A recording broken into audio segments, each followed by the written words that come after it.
welcome everyone to TJ and the Grumpy Old Man. I'm your host, TJ, and with me here, as always, is the Grumpy Old Man.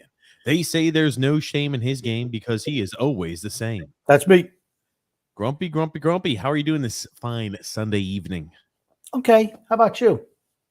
Doing well. You know, it's nice knowing that this is the last weekend that we will not have either college football or NFL football preseason or regular season games or postseason games until February. So finally, the long wait is over, Grump. The NFL, I could smell it. I could see it right on top of the hilltops, Grumpy.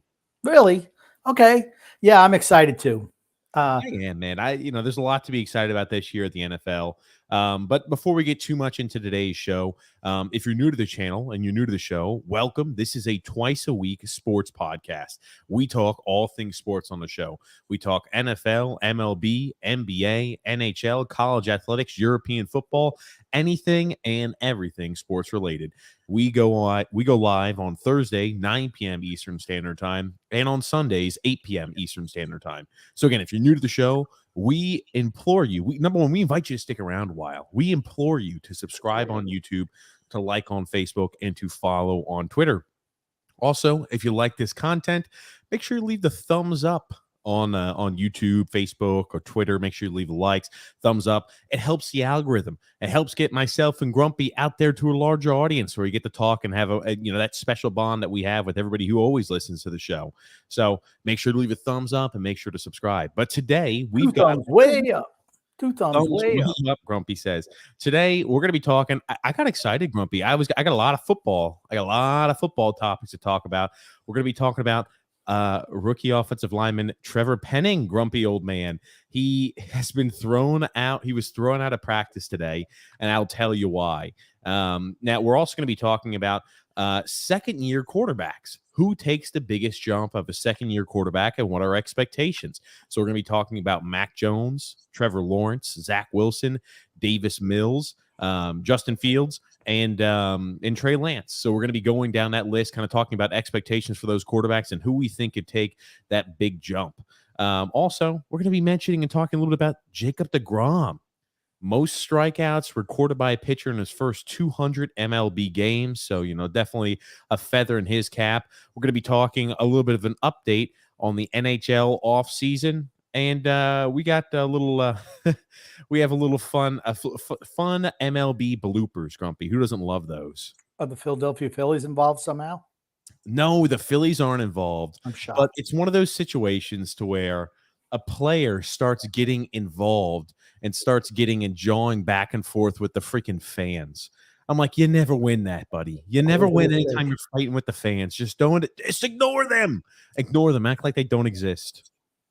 So, yes, Grump, a lot to talk about today. I'm ready to go. I'm ready to go. Said, yep. This show should be no more than watching all of Jacob deGrom's 12 strikeouts. He had a hell of an outing today, Grumpy.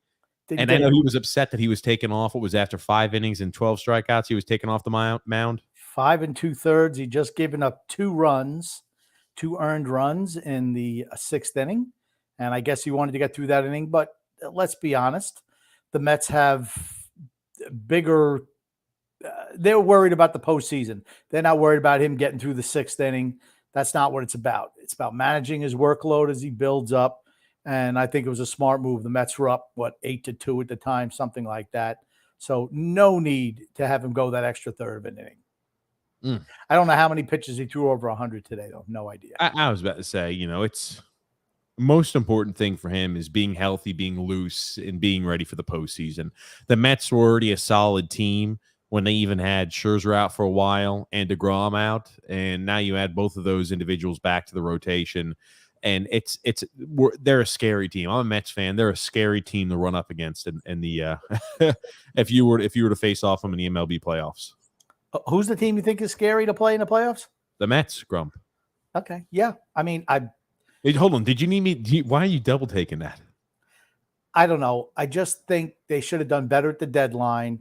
I'm just not impressed with Ruff and the silverback gorilla. Vogelback. Yeah, Vogelback on the attack, baby. I would have been better. I would have felt much better if they could have got themselves a high level outfielder, and they just didn't. Goon says, TJ, let's play a game. Which musical artist is played when Pete Alonso comes to bat? Led Zeppelin, Rush, or Tito Puente? Tito Fuente. Well, thank goodness the Wicker Man gave me the answer and the description below the Rush. So here's the thing. I never would have gotten what band was playing at the time period. I'm awful with that. So Goon, I'll take an L. Sorry. I cheated too. So I saw Wickerman's comment. But Frank saying, hey, what's up, Frank? How are you? Andrew L said, oh no, not quarterback discussion. Brace yourself for an hour of arguing. I disagree on this today. At least I'm going to say that before we start. I think we're going to see eye to eye on a lot of the situations. I think there's just certain quarterbacks. Well, I thought your question, what was your primary question? Who's going to make the most improvement from year 1 to year 2? That's going to be one of them, and what we expect from the quarterbacks too. Okay. I think a lot of those second-year guys, what are there, like 6 or 7 of those guys that are second-year guys? They're all going to be playing, large roles as starting quarterbacks in the NFL. So, this is, you don't usually see a crop of 6 faces out of the 32-team league that you're like, oh yeah, these are all faces that are all in the same draft class. Yeah. So, it's something interesting. I always keep an eye on. Wickerman said deGrom threw 76 pitches today. That's okay. The Mets needed bullpen out. Well, you said he threw about 100, so he only threw 76. They're just being precautious. I didn't say he threw about 100. I think you did, but no worries. No. Okay, Andrew L said the Mets surprisingly most times they make the playoffs typically go on a run. That's true. That's very true. The only thing I can remember is that the most recent loss in a World Series against the Kansas City freaking Royals. What year was that? 2014 or 2015? 2015. Man, oh man. But it just shows how, think about it. It shows how quickly you can go from World Series appearance to terrible team back to potentially a World Series appearance team again this year. Yep. Or at least, a strong contender. I'd say they're a contender for the World Series. The Dodgers are going to be tough for them to beat. And that's why I have no problem with them managing DeGrom's workload right now. They need him for the playoffs. Clayton Kershaw's already banged up a little bit, got that sore back again. He's always hurt. And he's not a clutch pitcher in the postseason. That's what we've discussed. John P. said, good evening, gentlemen. I survived my knee scope. Glad to be here. Glad to hear that, back, John. Oh, man, I tell you, I've had a few of those. Never fun. Yeah. Yep, that's going to be, well, I mean, John probably recovered a lot quicker than you did, TJ, because he's not a weenie. Yeah, that's it. Goon says, Grumpy, did you ever sport a mustache? Absolutely. Ugh, yeah. Yes. I even have some old pictures from when I was in my early 20s. And I'm like, oh, look at those pictures. I totally forgot about those. Wickerman says, I think DeGrom's the only Met left from that 2015 team.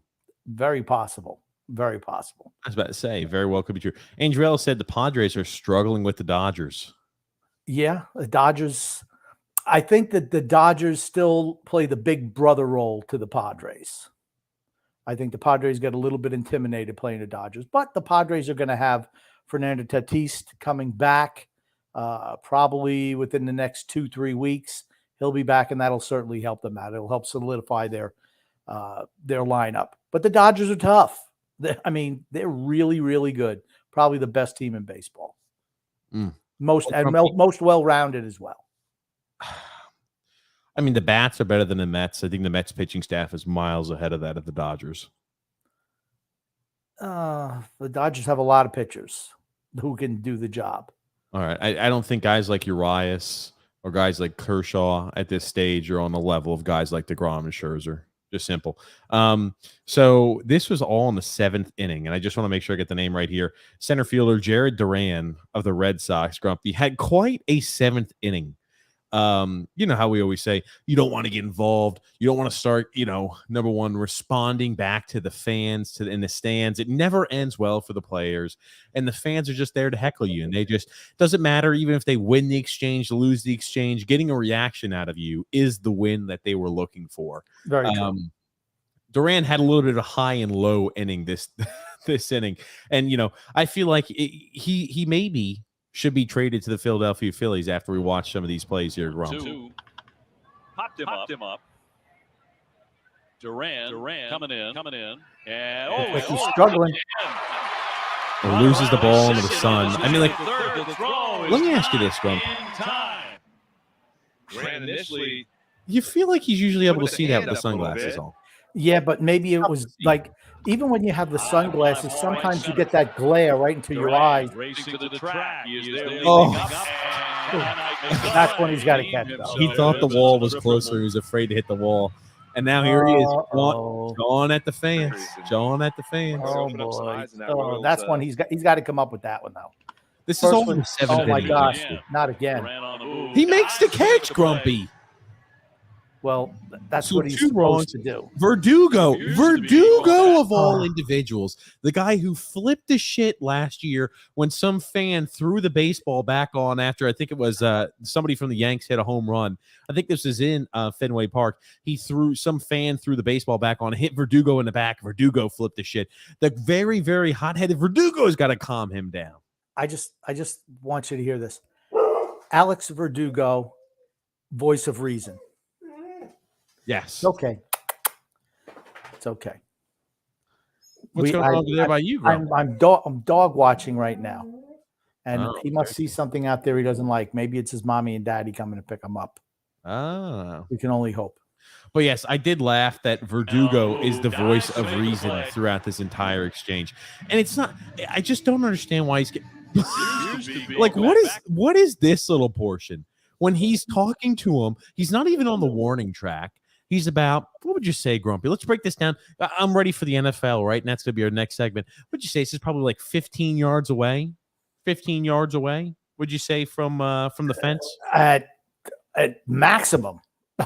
I mean, he's not that far away. I mean, he's far away.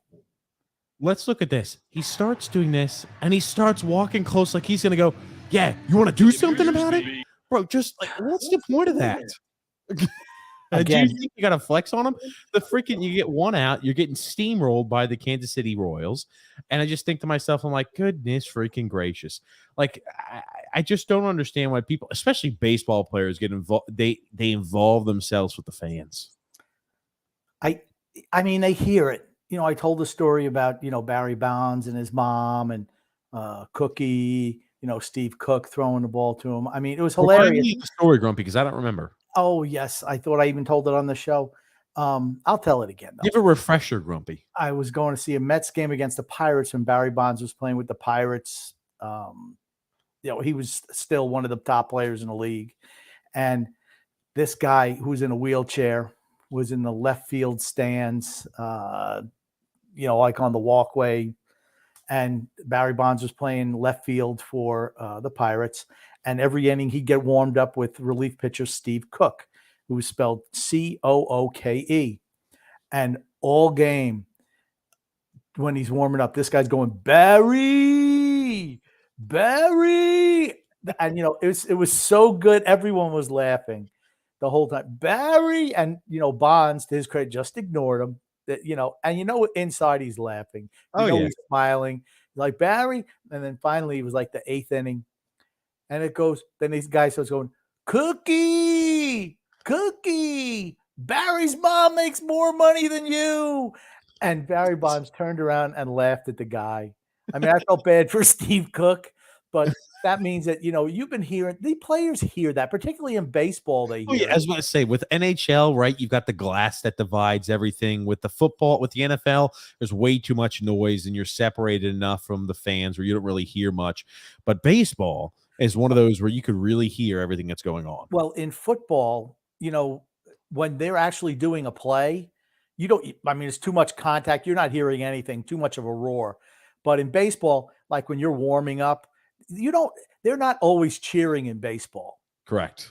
I mean, they're not cheering in between innings when they're throwing some warm-up pitches, getting everybody just tossing a ball around. They're like, yeah, that's just not happening. So, and it always stuck with me, Barry and Cookie. I mean, just hilarious. And Barry's mom probably did make more money than Steve Cook at that time. So that was a little baseball. I want to talk about one more baseball item, Grump, before we jump into the NFL. Jacob deGrom, as I mentioned at the top of the show, He has most strikeouts in his first 200 career appearances in the MLB, with 1,521 strikeouts in his first 200 MLB games. Now, deGrom has had time periods over the last few years where he's been banged up. He's been injured a bit. Still a fantastic pitcher when healthy. Let me ask you this, Grumpy. Do you think a guy like deGrom, when all is said and done, makes the Hall of Fame? No. Really? I think he's 33 years old. And I think that at the end of the day, the injuries are going to do him in. That's just the way I feel. I mean, I know he has good, ERA and WHIP and stuff like that. But, I don't know how many wins he has in his career. I hate the wins argument. He's only got 77 wins. Okay, that's not enough. As a starting pitcher, I don't care. I know that's not the be-all, end-all. But if you're a starting pitcher, you need to be on the mound long enough for your team to win games. Wins do not matter to me, and I don't think it should be included on this. I love how wins. That's how they think they try to devalue. It's like that was always the big knock against Felix Hernandez back then there for the Seattle Mariners back in the day. Oh, he doesn't win a lot of games. That's why he can't win the Cy Young. Okay. He cannot affect whether the other guys in the order are putting the damn men on base and knocking in runs. He has no control over that at all. Hell, Jacob deGrom's even hit a few times and provided some run support for the Mets. He has no bearing at all as to whether they score runs or not. And you're looking at a guy who's got a career ERA of a 2.63. I'm not saying he's not been good. I don't think he's going to have the longevity to make a Hall of Fame career. That's all. I'm sorry. His career ERA 2.49. Okay. Sorry. It looked at the wrong spot. 2.49 ERA, Grumpy. I mean, a fantastic ERA. I think it depends on how long he can pitch. Well, that's he could stay healthy and play another 2 years. I put him as a guy who makes the Hall of Fame. 2 years? 2 years he makes the Hall of Fame. He's got 2 Cy Youngs. I don't care. So how many did Tim Lincecum have? You know what I'm saying? Had 2. Okay, yeah, Lincecum's numbers are nowhere near as good. But here's the thing. As long as deGrom. He's not making the Hall of Fame either. Felix Hernandez, the aforementioned Felix Hernandez, he's not making the Hall of Fame. There's a lot of guys. Hall of Fame's different. It's just different. You have to be dominant over a long period of time. And he's been dominant, but for how many years? 4 years? That's not a Hall of Fame career. I'd say since 2018 he's been dominant. That's the first time he won the Cy. So that's 4 years. So that's 4 years. Well, and I'm not this year. This year certainly 21, 22. That's 5 years. 2018, you said, right? Yeah, 2018 he was dominant. 18, 19, 20, 21. That's 22. 4 years. You're not giving him this year. He's pitched 2 games. No, he's pitched 2 games. He's pitched 12 innings this year, and you're seeing that he's a dominant pitcher. He's a dominant pitcher, Grumpy. I'm telling you, at the end of the year, the numbers are going to look good. He's the guy. You're right. Lincecum does have 2 Cy Youngs. Lincecum's ERA is a 3.74 ERA throughout his time period. Because guess what? The older you get, you're just kind of hanging around, and you're not as good. Lincecum was retired at the age of 32 years old. Retired. 9.16 ERA, retiring from the Angels. Lincecum had those he had like 3 or 4 really good years for the Giants. And it was right when his career started. He was young when he entered in. His first year, I think he only played a handful of games. After that, he was on fire. Year 2, year 3, year 4, and I think even year 5. Just unbelievable numbers. He was the guy. And it just didn't work. I mean, he had the weird and the funny pitching motion, but he had a lot of years where he was leading the MLB in strikeouts. He had a lot of wins over that time period. But I don't know. I think deGrom's on a different level than a guy like Tim Lincecum. Back when Lincecum was at the top of his game, they were very similar. Very similar. I mean, I don't know. I'm not saying that he's not a great pitcher. I'm not saying that. But when you're saying Hall of Fame, you have to be like stellar for a number of years. 2 more healthy years. Oh, okay. That's what I'm saying. If he plays 2 more healthy years, big if, I think he makes the Hall of Fame. Okay. When was the last time you had a fully healthy year? 3 years ago? He's been injured the last 2.5 years. 3 years ago. 3 years ago. Okay. So I would say the odds on that happening are probably slim. Matter of fact, I think this is him now coming back is probably best case scenario for the Mets because he's only pitching 6-8 weeks before the playoffs. you would think the chances of him getting injured are a lot less than if he started the year pitching for them. I think with him in a situation where you've got a stronger rotation, it's not as heavily reliant upon him to go deep. I think he's more in a load management time period of his career. There's no need to have him out there throwing 100+ pitches every single outing. You realize that he is not going to be with the Mets next year, probably. You don't think the Mets are going to pony up the money? They should. See, that's a guy you sign back, not a freaking ham and egger like a Juan Soto. This guy's legit grumpy. So how much money would you pay a 33 going to be 34-year-old pitcher who's been injury prone the last 3 years? How many years? Depends how many years you want. How many years? I'm willing to give him 3 or 4.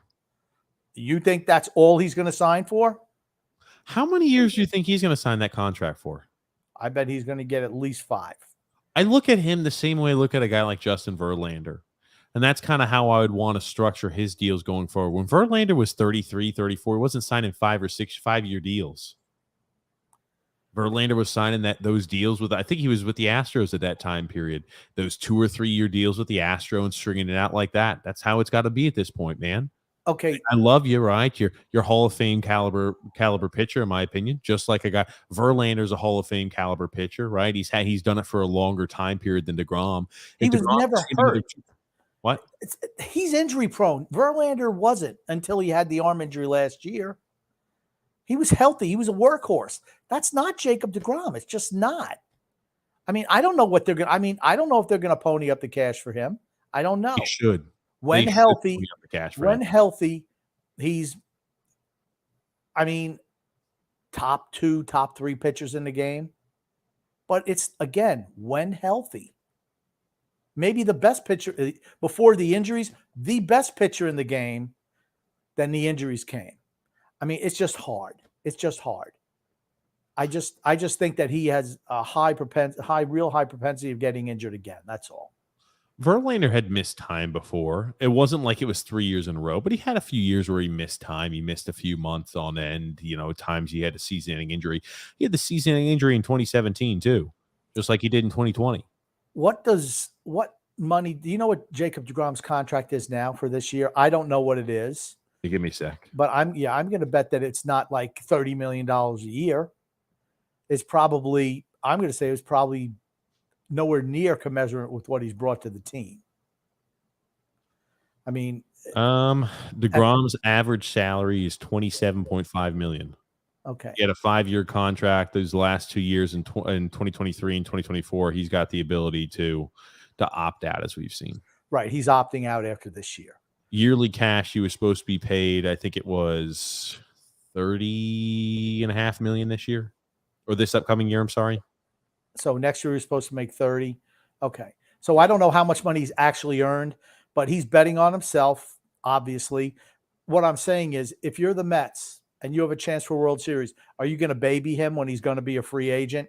Or are you just going to say, screw it, we're riding him till his arm falls off because he's probably not in the playoffs, in the postseason? No, I'm not babying him. In the regular season, yes. Okay. The Mets don't have to worry about not making the postseason. It's not like they're in a spot where, like, oh man, we're on the wild card, or we might be on the outside looking in. They're in a spot where I think they're a shoo-in to make the postseason. Yeah, I think anything can happen, but I feel very confident saying the Mets are making the postseason. Well, I think they have 7 teams making the playoffs now. I think 7 teams make the playoffs. Is it what do you mean 7? No, Grumpy. Let me see. 7 for me. I can't remember how they did it because they do the one play-in game. Give me a sec. Let me pull I think they've changed. I think they've changed it up now, where one team gets a bye, and then I think then there's 6 other teams that make the playoffs, and they have like the one game thing, and then you have 4 against 2 against 2 after you eliminate the other teams. It's 12 total teams, 6 from each league, and that's what I thought. You've got the one play-in game. What? Okay, I thought it was how many? Are there 3 divisions in baseball? 3 divisions, right? Because there's 3 wild card teams. I do know that 3 wild card teams. Hold on. What are you talking about? Major League Baseball. What we've been talking about for the last 20 minutes. Understand. It's 6 teams For I me, understand. There are 3 divisions in baseball because I know there's 3 wild card three teams divisions in each conference. You keep saying 3 division in baseball. No, there's in more each than 3. league. In each league. Okay, in Okay. each league. Okay. So there's 3 wild card teams. Okay. So No, you're going to have easy to maybe tell 2 me, Steve, teams. there's 3 divisions in baseball, man, because I know out of the American League and the National League, there's more than 3 So divisions totals. probably 3 how it's each. probably how it's going to play out is the top 2 teams in each league get a bye, and then the other 4, the 3 wild cards and the worst division winner have the 1 game play into the playoffs, and then you go from there. So that should be good for the Mets. I mean, I think they have the second best record in the National League, which is good for them as a division winner. So, they'll get themselves a little bit of break. They'll get to set their pitching rotation up where the other teams are not going to have that advantage. Look at it like this, too. The rest is good for the Mets and the arms they've got. Just as you mentioned, Scherzer's not he's not a spring chicken, and neither is deGrom. I think he'll be ready to go by time the postseason comes around, and they're going to slowly start opening the arm up a little more and opening up what they ask of him. I'm just saying you don't have to push him at an unbelievable rate at this point in time in the season. Right. I know you and I always disagree. I think a guy like deGrom, if he has 2 solid years, will be in the Hall of Fame. Ugoon says, TJ and Grump, while I agree with you on a lot of things, I cannot agree with your positive assessment of Michael Vick, a man responsible for maiming, torturing, and killing of dogs. He also says, also, Mr. Vick was obviously not the smartest man. He didn't realize being involved in dogfighting ring could negatively affect his career and his money, ? I think a lot of that had to do with the people, his buddies and his hangers on more than him. I'm not saying he didn't know what was going on. He certainly did. But I believe everybody deserves a second chance. And he certainly does. He certainly has.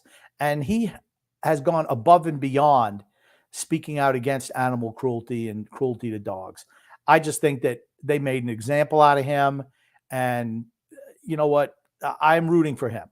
I just am. All right, his NFL career is over, but I'm rooting for him to be successful in life because, I mean, he paid a price. He paid the price. That was a harsh penalty, and he wasn't even there. It just happened to be on his property. He wasn't there when they Here's the thing. He's not like – it's not like he's completely it's not like you could skirt responsibility for the action, right? He served his time, and I do think he was contrite with it. It's not like this is a guy who is still, and I think a lot of that, right? You can't just, I don't think you could just say, oh, it was just his friends just getting mixed up with the bad crowd, and that's all it was. But, and that was the culture that he came from. See, for me, I mean, here's the thing. I couldn't do that. But you know what? That was just the culture that he grew up in. I mean, if that's what you see your whole life, you look at things a little bit differently. But for him, and good for him, you know what? He learned better. And he's moved on from that, and he's making a positive impact in that direction. I have nothing negative to say about Michael Vick. All right, what he did before was wrong. He paid the price of 3.5 years in prison, and but that shouldn't be the definition of his whole life. I mean, he's turned it around since then. That's just the way I feel about that. Yep, I believe in giving people second chances. I do. I forgot how long the prison sentence was. It was long. For that charge, it was like the max. That was back in 2007. That was back when he was in the prime of his career, too. Yeah. Yep. That's right. Yeah. And again, I think he served his time. He's contrite. That's the big thing for me. You know what I mean? If you go out there and you're still doing the same stuff, or now I'm cockfighting or something, you know what I mean? Like maybe not so contrite about it. Made a mistake, did something wrong, paid the price of 3.5 years. And I think he's career. It ended in effect, it ended his career. I do remember when he was signed with the Eagles. I remember in the front page of the newspaper, they said, hide your beagle, Vixen Eagle. Yeah, I mean, you remember that little catchy phrase. And he still has to listen to that from people. And you know what? He made a mistake. I mean, he paid the price. He did. Effectively ending his career, lost all of his money, lost all of his endorsements. And, there are other things besides, that, I'm not saying that, that's the be all end all is the money. It's not. And the career, but he paid a high price. He absolutely did. And like I said, he's back in football. He's doing talk shows and stuff like that. And like I said, he's very outspoken now against animal cruelty and cruelty to dogs. I mean, I don't know what else he could possibly do. I mean, when you're young, you tend to do a lot of dumb shit. I'll be honest with you. But when you get older, a little bit of retrospection, and you say, gosh, you know what? That's kind of dumb. I wish I wouldn't have done that. He learned his lesson. I mean, this is a guy who came from a really was he from Virginia Beach, right? Yeah, but he was like, here's the thing. He didn't have a whole lot of money, right? He came from, basically a poor upbringing, and, he's on top of the world, and, he's making that money, and, all these hangers on, all his buddies were doing stuff. And I'm not saying that he was not involved. He probably knew what was going on. He was part of that culture, but it was his property that all this happened was, and he's the guy who took the fall. That's what happened. And that's just the way it goes. Yep. I mean, but he's paid his price. Yeah. Yep. No. Leah B says, who's your favorite Stranger Things character if you watch the show? I do watch Stranger Things. I do. That's actually one of the few shows I watch, Grumpy. One of the few recent shows or pop culture items I watch. I like Steve. I do too. I like Steve. There's certain characters I don't like. There's more characters I don't like than do like. I don't hate any of the characters. But I think Steve is my favorite. He's he never seen. Maybe he'll get with Nancy at the end. I hope he does. I'm not a big fan of who the hell is the brother. The two brothers, Mike, the one who's got that hideous bowl cut haircut. Holy crap! The one who's dating Nancy, who was the pothead last season. Yes. Spoiler alert. Sorry. Yeah, yikes. I've never been a huge fan of his character. I like the relationship he has with his brother, but that's about it. And I usually like the ancillary characters that they kill every year. Like you knew they were going to kill Eddie. I liked Eddie. Eddie's coming back. I'm telling you, Eddie's coming back, and he's going to kill Vecna. Telling you, Grumpy. Okay. But and I like 7-Eleven, whatever the hell the name is. 7-Eleven. I like her. Yeah. Let me ask you this. Going off topic, what did you think of Papa? Was he a good character to you or a bad character? I think. Do you think his character was a good guy or a bad guy? I tend to think it was more of a good guy than a bad guy. So do I. My wife didn't agree with me. She didn't like it. At the end, he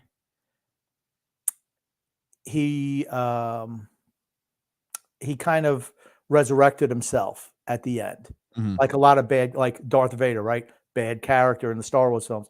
But at the end, he comes back where he defends his son and tells him all these, go, leave me, I'm dead. Another spoiler alert. But hey, what's the time frame that you're not like, what's the spoiler time on that, right? 40 years? I guess it's fine. So, but at the end, they have that, gosh, I can't forget there's a word that I use all the time, but I can't think about it, like where you save yourself. It's not resurrect. I forget what the hell it is. All righty. I'll let you think about that one. Yeah. The Wicker Man says he's the one, Jared Durbin, that booted the ball against the Tampa Bay Rays for an inside the park home run. Oh my gosh. I'll try to pull that up. Oh man. Yeah. He struggled out in the outfielder. He struggled out there. When I type in Jared Duran, the first thing is inside the park home run. Oh, good gracious. Oh no, he scored the inside the park homer. Let me see. He's got wheels. That kid can run. He really can. He's not a big home run hitter, but he's more of a line drive guy. But he puts the ball in play and he can run. He was pretty good when he first came up, and then like most rookies, they kind of hit that wall a little bit, and the pitchers adjust to you, find out what you can and can't hit, and so they are what they are. Apex Legends senior citizen says, "Grumpy old man, what's the Mets' path to the World Series?" I think an earthquake that wipes out Southern California would probably benefit them very well. Okay. You don't think they have any chance against the Dodgers? I think that the Dodgers are going to be a tough hill to climb for them. I think they're the only team in the National League that can beat the Dodgers, though. You have to have pitching to beat the Dodgers. So maybe Atlanta as well, but I don't think Atlanta can beat the Mets. Not this year. Not this year. I don't think I don't think Atlanta. I don't think Ronald Acuna. I know he was out last year for them. Ronald Acuna hasn't really been as hot or didn't have as great of a season as he was off to last year before the injury. He's one of those guys that probably take a bounce back year next year. But I mean, he hasn't been what they probably, or what I'm sure Braves fans would have expected, right? He's not hitting 300. He's not smacking the ball out of the ball. He's not smacking the ball out of the ballpark every which way. Still has the speed, still can steal bases with the best of them. But I'm sure that they, fans maybe were expecting a little more from him this season. I think the Mets are in strong position, Grump. I know you don't believe that. I think they're the team to worry about. I think they're the only team. You have to have pitching. Atlanta has pitching as well, but I think I think the Mets are probably the only team that has them and the Braves are the two teams who are the only ones who have a realistic chance to beat the Dodgers. Because like I said earlier, I think San Diego still looks at themselves as like the Dodgers' little brother. So when it really matters, they lose to the Dodgers. They've been playing the whole year without Tatis pretty much. Yep, that's true. And they will be getting him back. I was about to say, that team, I think the bats for the Padres are better than the bats for the Dodgers. But the Dodgers have the pitching. That's true. I mean, their pitching is really, really good. I'm not saying San Diego's pitching isn't good, but the Dodgers is better. And it all comes down to pitching come playoff time. That's why, to me, the Mets are a threat. I just wish the Mets would have got a big bat for the outfield. I mean, I just don't think, trading Davis for Ruff really moves the needle. Vogelback, baby. Vogelback on the freaking attack, Grumpy. All right, so he's a DH. The Wicker Man says, TJ, he's going to jump into the stands and teach that guy a lesson. Yeah, I just hate that. He's like, yeah, what do you want? Huh? What do you want? I'm like, dude. You should learn that from, when you're in the minors, college ball, high school, you just ignore the fans. That's another thing too. With baseball players, it's not like this is unique situation that they find themselves in where it was like, oh, in high school, I never faced anybody heckling me. Oh, in college, I never faced anybody heckled me. Oh, in the minors, I never saw any people heckling me. And it's like it's your first day in the MLB. People are going to heckle you all the time. It's just, you can hear it. It's baseball like that. You can hear it. Simple as that. Wickerman also said, too bad deGrom can't stay healthy. That's the biggest issue with him. He's turning over a leaf. He's on that Aaron Rodgers diet now. So I think he's going to have an increased amount of years where he can play every game and go out there every 5 games in a rotation. Drew L said, hey, TJ and Grumpy. TJ, what's the ground rules on how to set up your fantasy league? 10-man, 16 roster spots, PPR. I'll take care of it, Drew. This is what Drew's doing. He's probably doing a lot of mock drafts, and he wants to set it up. So that's what he's doing right now. I know what he's doing. I do. I don't know. I do like some odd things with the fantasy football league. So be on the lookout. I'll tell you what it is probably the day before the draft. No, I'm just kidding. I will let you know a little ahead of time. We'll get everything ironed out. We'll have to see how many people want to do it as well, so we make the league large enough. Andrew L said, are you guys going to be live for the fantasy football draft for this show? I don't know. That's something we could maybe think about, Grumpy. That could be something odd, a little different. Yeah. Grumpy always bitches and moans. Always. Anytime he's on the draft. Always. True. It's true. Oh, man. The Wicker Man I am always the guy who's unhappy with his team and makes the most moves during the season, and somehow my team is usually really good. Yeah, your team never beats mine. The Wicker Man says, if he plays as long as Scherzer for another 8 years, it really is too early to say. He should have at least 5 good years left. Hall of Fame standards are different. It depends on what he does going forward. I agree. If he also wins, let's say he wins a ring, he wins a World Series, I think that helps elevate his status this season. I think winning a World Series ring definitely helps, but it's about longevity. That's the thing about the Baseball Hall of Fame in particular. You have to do it for a long period of time.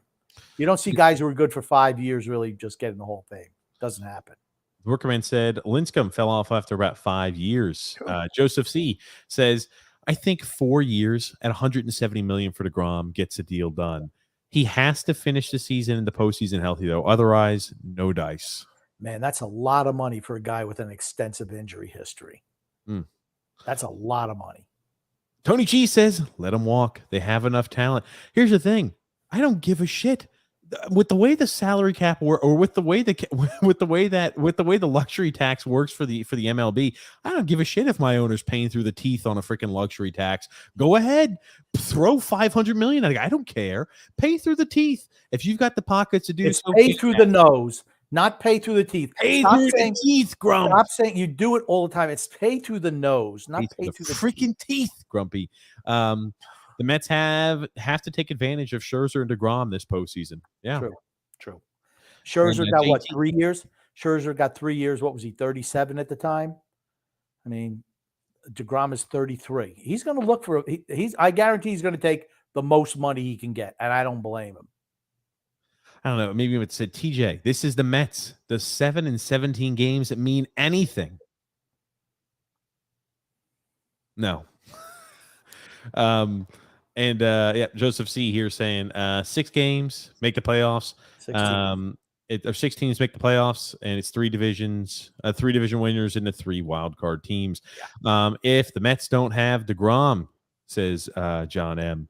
If the Mets don't have deGrom, they have 0 chance of beating the Dodgers or Houston.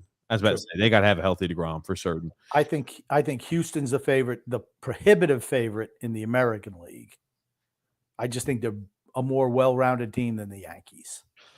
John P. said, yep, beginning in 2022, MLB will now feature the 3 division winners, 3 from the AL, 3 from the NL, and the 3 wild card teams from each division or each conference or each league.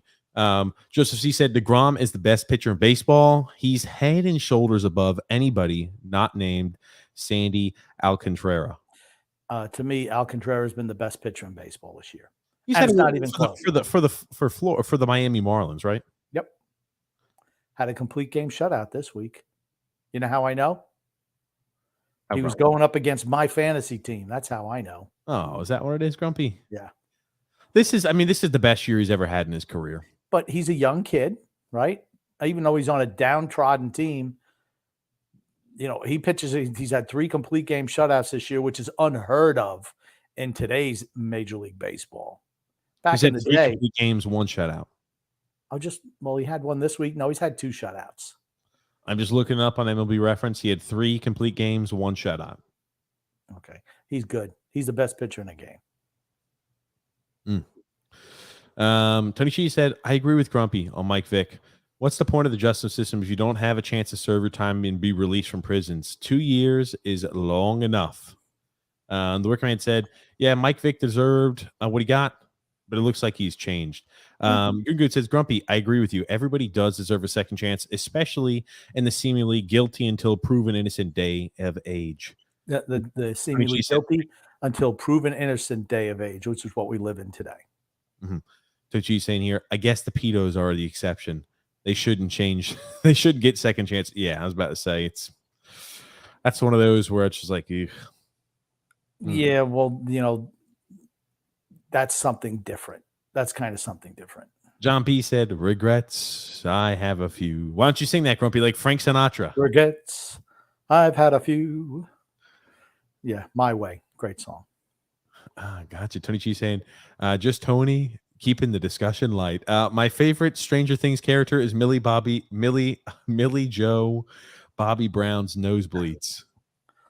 Yes, her nose is always bleeding. I liked her in Enola Holmes. I thought she was good in that. She was in other. I didn't even know she was already been in other films. Yeah, that's a Netflix film with the guy who played Superman in whatever his name is. I forget the guy's name who plays Superman. He says, TJ and Grump, you surprised me. You didn't say Hopper was one of your favorite Stranger Things characters, as he is a man's. I like Hopper. I do like Hopper also. I just don't like the fact that he'd fall for that skank Joyce. I don't like Winona. I don't like Winona Ryder's character very much. Me neither. He could do better than her. I think so too. I like Steve because I know Hopper's been to Russia, all that stuff, but I like the Steve character because he's. I like Steve too because he's like not afraid to put his life on the line there to help out the betterment of it. He's just kind of like, hey, I don't know. I like his character. Tony Chi said, vindication, I believe, is the word that you're looking for, Grump. Yeah, there you go. That works. John M says, Grumpy, just finished watching Blackbird on Apple TV. Ray Liotta had a part, but great 6-part series based on a true story. And let's go Fins. Let's go Dolphins, he says. Can you see that on regular Apple TV, or does it have to be Apple TV Plus? Because I know I think I have got Apple TV. I think it should work for you. I've got the Apple. Well, TV. because some shows that are on Apple TV, you have to have Apple TV Plus, whatever that is, or otherwise you can't watch them. The only reason I know, as I went to check out a couple of shows, like, hey, yeah, you can watch it here, but we're going to charge out the yang yang to watch those shows. I'm like, well, that's not working. Yeah, I think I've got Apple Plus, Grumpy, so you should be fine. He Well, said, good. You got to hook me up with whatever's going on with that. He said, sent you a short link of a fan fight on your Twitter. The Mets owning the Braves in the stands and on the field. Oh, buddy. Oh, baseball fan fight. I looked at that. Oh, man, that came with it, Joseph. Thank you. That's a good one. And Vogelback apparently said to Scherzer in the dugout that I hit my home runs in bunches, just like I get my donuts. Oh, I'm going to say he eats way many more donuts than he hits home runs. I'm going to say if you add up all the feet of his home runs, he still eats more donuts than feet. Every year, you think he eats more donuts than feet? Yes. Oh my gosh, yes. You think he has over more than, let's just say, even a 450 footer? You think he eats over more than 450 donuts a year? Yeah. Here's the thing: if they're glazed donuts, hey man, I could down about a good 12 pack of glazed donuts. 450. That's like only like a donut and a half a day. Who eats a donut a day though? If I'm going to get donuts, I go to the store, I get some donuts, and I come home usually with 2 dozens, and they're gone in like a day or two. Well, there you go. There's 24 right there in 2 days. But I don't do it all the time. I'll go and I'll get some donuts. That's what I used to do. That's what I used to do when I was playing ball too. I'd go get some donuts, and I get if the hot and ready sign was on at the Krispy Kreme, you go get a glaze, and you get the assorted. You get some cream, you get some ones that like the normal frosting, some sprinkles on it. Oh yeah, man. Sometimes it would last me 3 days, 2 or 3 days. Usually, is what we're looking at 24 donuts. And Drew L says here, regardless, Grumpy, I do both mock drafts and both standard in PPR, so it's all good. I'm gonna tell you, not gonna matter. It's not gonna matter. Drew is talking some mad shit right now. That's what I love about fantasy football. He's been doing it for a couple of weeks. I hate fantasy football. I do. I like fantasy baseball because it's less scheme dependent and team dependent and all that stuff. Baseball is every day, where the NFL, it's one game a week. Well, it's for the NFL too. It's like 1 or 2. Well, actually, it's 3 days really, because I'm watching on Thursday. Here's the thing, ladies and gents. Here's my little first inside tip for you. Never, ever, ever gamble on people who have Thursday night games. Why are you telling people that? Because here's the thing. For a Thursday night game, one team is always ready, one team is not. It's never a clean, crisp game. They haven't had enough time to put installs in. They haven't had enough time to get players prepared. Those Thursday games usually result in low fantasy points. Just take a little look at that this year. But it's you're looking on Thursday, Sunday, and Monday, and it's literally just all dependent on one game, Grumpy. It's not like with baseball. It's like, okay, there's a million different games on every single day, at least when you're talking fantasy-wise, and they play every single day. It's not like at the NFL, it's like, okay, I've got 3 days that I can watch Thursday, Sunday, and the one game on Monday night. And oh shit, I'm down by 15 points. Okay. If Trevor Lawrence throws for a few touchdowns, or if my kicker goes ahead, it's much more like finite. And that's kind of why I like the NFL or NFL fantasy football. I will say I am in a dynasty league, and my team is absolutely freaking loaded. Oh, I would have won last year, except I forgot about the last couple of weeks. I didn't change my lineup, and I'm like, oh man, that was dumb. I'm like, oh my gosh, I came on coming in third anyway, but I cost myself in the semifinals. I lost by just a couple of points. And nobody wants to hear any more about your fantasy sports, Grumpy. You keep really talking. You're just talking about having a fantasy team on this show, but I'm not allowed to talk about fantasy sports. Hold on. I'm talking about the league we're going to be setting up. You're talking about your team that nobody has a connection to but you. Drew L said, it's all going to depend on if I have that puck luck. And he says, Apple TV will work, says John M. Drew L said, so if TJ eats that many donuts, do we just call him Vogelback? Do we just call him Vogelback, Dan Vogelback? I don't think you do that anymore, do you? No, I don't eat donuts like that. I don't have any Krispy Kreme donuts next to me. I don't eat donuts anymore like that. I used to do that. And Apex Legends Senior Citizen says Krispy Kreme, big L. Who doesn't love, honestly, glazed donuts? If they're hot and ready, a dozen glazed donut from Krispy Kreme just tastes like air. Just immediately. My favorites are the donut with buttercream on the inside and a little chocolate frosting on top. Disgusting, fattening type of. Oh, yeah, right. The donut, like you eating 2 dozen donuts. I eat the Lamborghini and the Ferraris of donuts, Grumpy. You're over here eating the fatty, custardy ones. Joseph C said they've been calling him a Daniel Vocal Snacks on Twitter, an appropriate nickname. Watching him run bases is fantastic. My God, he moves like a freaking runaway freight train. And speaking of football, which teams you guys think are going to surprise people in the NFL and college this season? It was funny. I was thinking about doing something on college. But, Grumpy, let's use this to transition a little bit into the NFL, Grump. Okay. Or actually, you know what? We're going to do something out of order. We're going to do our fan fight now just to finish up. This is because it's at a baseball game. Okay. We've been talking about the Mets. So I figure, why not show this? And this was sent there by Joseph. Thank you so much, Joseph. It's a short one, but it is a hell of a fight. Well, it's a lot of action. Let me put you like that. Jacob deGrom, not only was he back healthy. What was that? He's pitching a great game. Maybe that's after his stint was after over. He was pulled. He was a little pissed off and had to let him know about it. I'm going to sit with the fans. But this individual committed the freaking the high crime of recording in freaking portrait and not landscape mode. They never learned. The lady here's the person who's in front of them, guy or gal, is doing the same shit. Flip your phone. And here's the thing: you're looking at the screen. You know what your pattern, what you're seeing. Turn it sideways. So yes, unless you have somebody coming down rappelling from a helicopter in the sky, and you want to catch that, okay. But most of these fights are on ground level. Turn it landscape so we get, the widescreen is the best. That's where all your action is. The action isn't up. It's not like on top of the building or under the cement. It's landscaped. Grumpy, I'm looking up here. I want to see what's going on at the foul pole line all the way up here and going on in the third deck on the other side of the stadium, don't you know? That's what we need to see. I don't need to see that. Oh, deGrom stuns the living shit out of that. Go! Oh, my God. Oh, no. I don't want to see that. Oh. Boom. That guy hits him once, and he comes, and the other guy's fighting. Oh, see. The other guy was trying to stop the guy from going. That other guy was holding him back. Is that security? He's trying to. No, it's just a normal Mets fan trying to stop the fighting.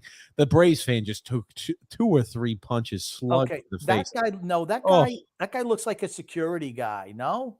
No, he doesn't look like a the guy with the blue shirt and the hat. Maybe he is. I don't know. All I know is he got that guy killed. Okay, this guy, everything looks calm. This maniac, this Braves fan, because the Mets fans could do no wrong, this Braves fan is going to intrude upon our two favorite Mets fans, Jacob deGrom. Or actually, they're both deGrom. So we've got deGrom and deGrom's brother up here in the stands, Grumpy. He's going to try to intrude on their space, Grump. And those deGrom brothers, they don't like that. Oof, my God. Did you see that punch, man? Yeah. Number two, the guy's holding, he's holding up the Braves guy. The Braves fan is set up for failure. He probably is intoxicated. He's got a guy holding him down, and he's got the low ground. Those are the three negatives. You'll never win a fight like that. Okay, but this is almost like wrestling, where the referee's tying a guy up, and the guy comes and cheap shots him because he's tied up. It happens all the time. That's what this guy's doing. I think he's a security guy. Nope, let's tie you up over here. And he lets the other two guys just beat the living hell out of this poor.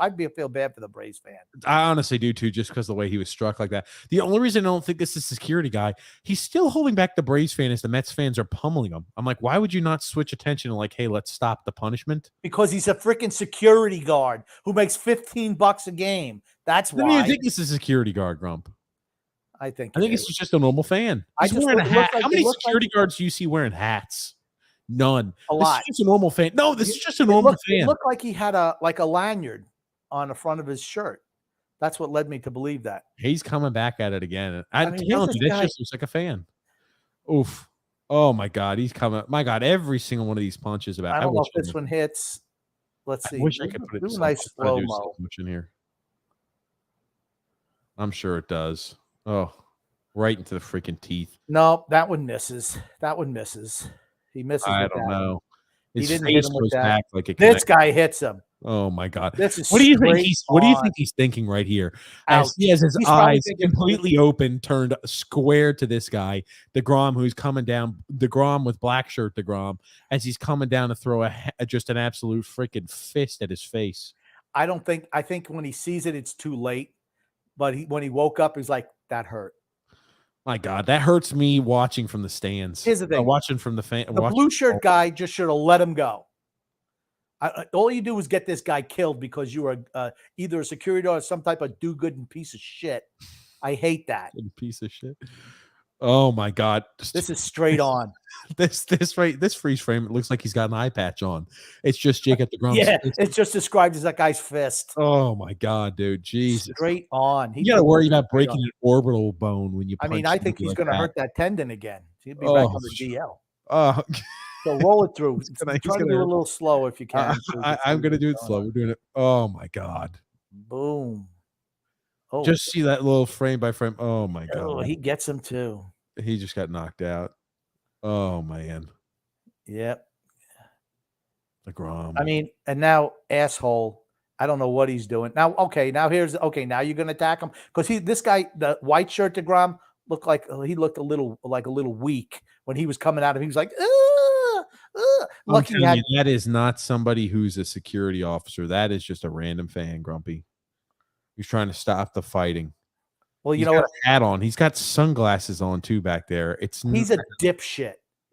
If his thing, unless you're involved in the fight, get away from it. My God. Dumbass. Now his thing these guys should be. Hold on. Look at black shirt deGrom. Okay, he's like, we got to get the hell out of here, baby. Let's go. No shit. Yeah, hold on. That maybe is like a throw of the hands. Holy shit. Oh, he's trying to hold them back. She's trying to hold both of those guys back. Black shirt deGrom was not having any of that shit. He was fueled in rage. Look at this, holding his shorts down, and he rips that shit off. Now, what happens if they turned on her and beat the living shit out of her? You'd be cool with that? No, absolutely not. I hope the Mets fans. She's getting involved. Here's the thing. I don't care if she wants to get involved. This mother looks like she's there with her child. I don't know how. That's not a big looking individual. Maybe it's a small girl. They're not children. They're not children. Okay. They're probably guys in their 20s. They're not children. These people are guys in their 20s. I'm talking about the mom who looks like, or the woman who's holding them down in this very small looking person. She's got the back of their jerseys. I understand. Looks like he's getting ready to backslide. This guy's got freaking tattoos on his arm. What do you think? He's a teen? What do you think? He's 12? He's got freaking tattoos. Holy shit. Can you see my mouse?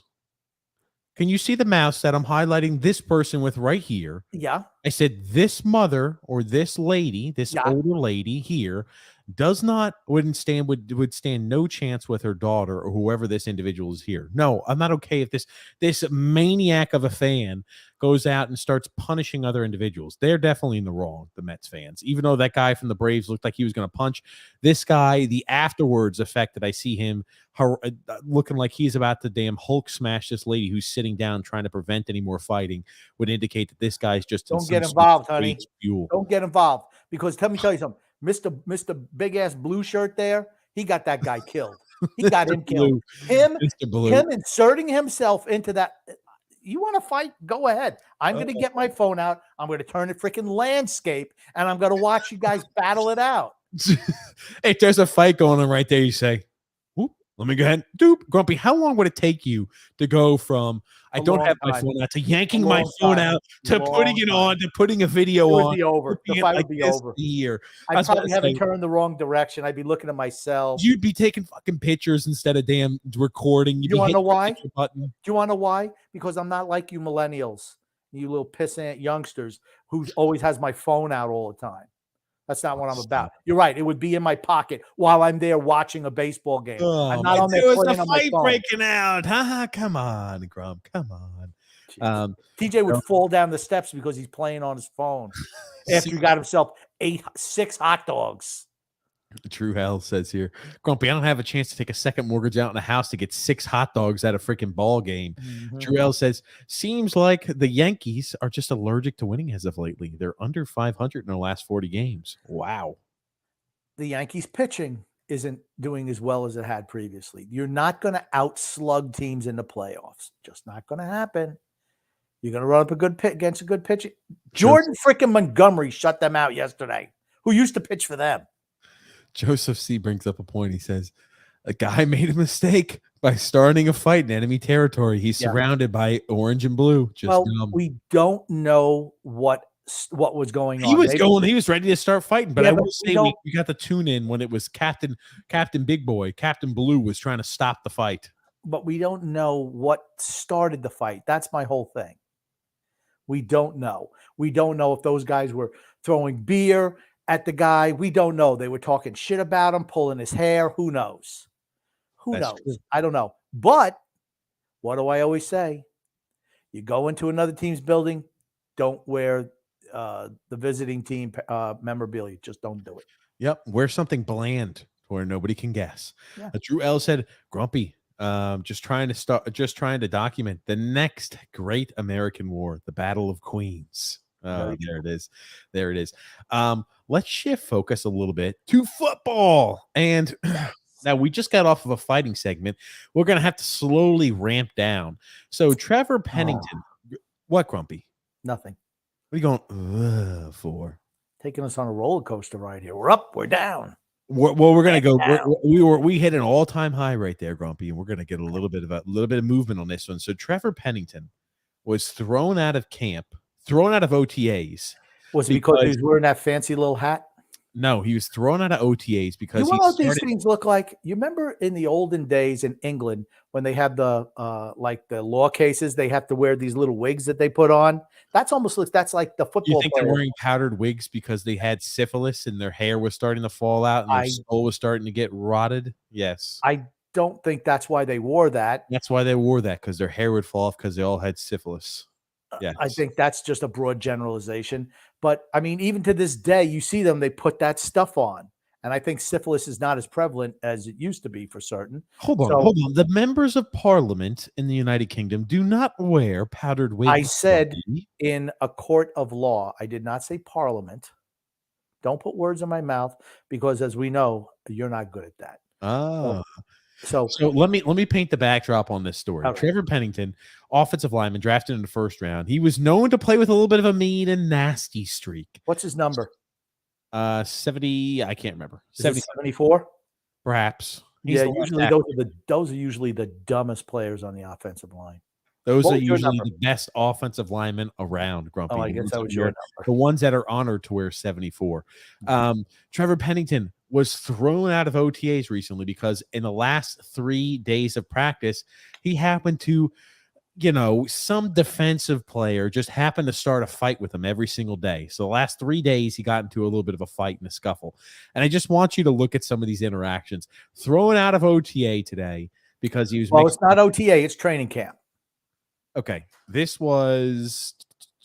was thrown out of, give me a sec, because it said specifically here, was kicked off of OTAs on Wednesday. So it wasn't today, it was on Wednesday this occurred. Okay. He's number 70. So they're just blocking a little bit. That guy kind of threw a punch out. He did, and they're just mixing it up. There's nothing wrong with that. And the guy punched him more often. What? Pennington didn't do anything wrong there. Pennington should have smoked that guy. Smoked him. Isn't the name just Penning? I think it's Penning. I'm sorry. Penning. Yes. I mean, here, that guy. I mean, he threw a punch. That's a suspension in the game. And this was the next day. Some little safety, some little corner.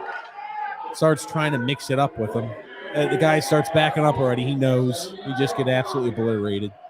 So these are the items that got him kicked out. I mean, I don't know. As far as I'm concerned, he's just playing whistle. There ain't nothing wrong with that. That's what you want to see. This is a callback to old day offensive linemen. Those 3 plays got him kicked out of practice. That's ridiculous. You know what? Here's the thing: New Orleans is not winning division. They will not qualify for playoffs. Wow. So just because of that soft Charmin soft type of so this was that's him. Their coaching philosophy. Now this was him, and people are trying to build a record for him. Like, oh my gosh, he just always gets mixed up and is always causing problems. This was him during the Senior Bowl. He just plays with such a mean streak. That's number good. 70. That's what you want. He's bringing back all old offensive linemen were like that. Look at that. That's what you want out of an offensive lineman. That's right. throwing out an OTA on Wednesday. Nothing wrong with that. Oh, like the guy, well, he's going to, I tell you one thing. I think he might have a chance to lead offensive linemen in penalties or personal foul penalties by the end of the year. He's my pick. If I'm going to Vegas and saying what offensive lineman is going to have the most personal foul penalties at the end of the year, it's going to be this guy, or most unnecessary roughnesses. It's going to be Trevor Penning. I like him. I like him already. Oh, man. Yeah. So wanted to start off with that, Grump. Next, I want to kind of transition it into second-year quarterbacks. We've got a lot of them that are going to be trying to make the jump from first year, or a guy who got some time in their first year to I'm now the guy, right? I'm stepping forward. The NFL is nicknamed the not for long for a reason. You don't stick around there forever. You got a lot of quarterbacks there, Grump. 6 quarterbacks, second-year quarterbacks that are notable entering into this season. Mac Jones, Trevor Lawrence, Zach Wilson, Davis Mills, Justin Fields, and Trey Lance. I feel like we've talked a lot about Mac Jones. We'll cover him last in a brief blow by. My gosh, if I can pronounce my words. Well, let me ask you a little bit about what you expect this year from Trey Lance, Grump. He's going to be the starter. So I think one of your questions was, who is going to make the biggest jump from the previous year? It'll be Trey Lance, only because he didn't play last year. So everything is gravy. That offense that they run in San Francisco, I don't think he's going to be great throwing the ball, but he can run. He has that athleticism. And I think I'm not going to give you numbers, but I think that he's going to be pretty good this year. I think he's going to make the biggest jump from last year to this year. Do you want to do like a numbers thing? I mean, I think I could see him throwing for 3,300 passing yards. Okay. With a healthy receiving core. I mean, this is a guy who I think as a quarterback, I don't think he's the best quarterback out of this draft class. I think he's a guy, though, who has probably the best weapons. If you look at these teams, right?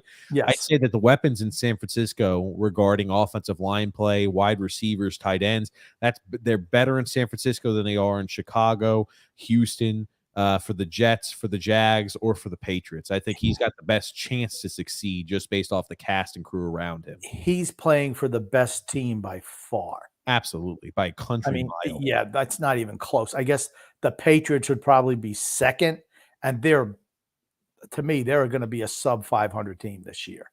Oh, wow. You expect them to take a huge step back this year? Huge step back. They've changed their offense. Mac Jones is visibly frustrated with the new offense they're running.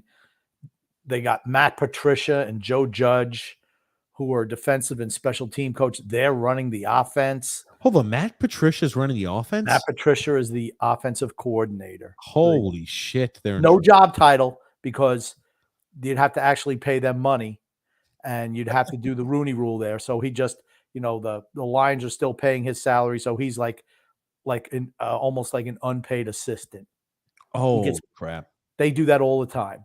You talk about his dedication to the team. If you're going to volunteer and just say, I could just be doing nothing. He's going to get minimum. He'll get minimum because he's still getting paid from Detroit. I'm just saying, right? If he signed the contract with New England, he would then, pick up possibly a larger amount. Well, I guess he went from a head coaching position to a coordinator, so not really. Yeah, he's not a coordinator. They have no titles. Okay, in all sense of what it usually I'm just is saying, as a coordinator. they don't give them titles because then they don't have to go through the Rooney Rule and stuff like that. They're just like assistants. If you go and look at, they don't have an offensive coordinator. They don't have a defensive coordinator. They don't have to pay those guys like that then. So that's the way they get around it. Same thing with Joe Judge, former head coach of the Giants. He is also an offensive assistant coach. Long story short, I think Mac Jones is going to take a step back. Even though I think his weapons are better this year with Devontae Parker. I just think that changing the offense is just tough.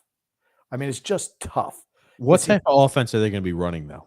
Like we're going to see obviously more come week 1. Zone blocking scheme for the running game, modeled after the Shanahan style offense it's run in San Francisco, which is totally different than what Josh McDaniels has been doing for 20 years there.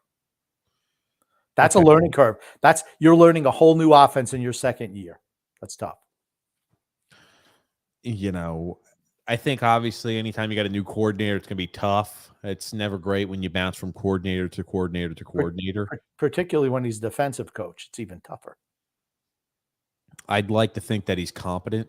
I don't, the run blocking scheme really doesn't have too much of an effect on him. But that regarding the passing and what they want to line up formationally and what type of routes they're trying to go ahead and throw to, that obviously affects him. How does the timing look on these items as compared to what they were in the past? I think that he will probably take a step forward in his ability to play football, right? I think as a quarterback, he'll be better, but I think maybe his results won't be and I don't think Mac Jones' results were all that fantastic last year. Well, he was everything was a dump off, really safe plays. They didn't say, Mac Jones, go out and win us a game. He almost threw for 30. He threw for 3,800 yards. He almost threw for 4,000 yards last year. Okay.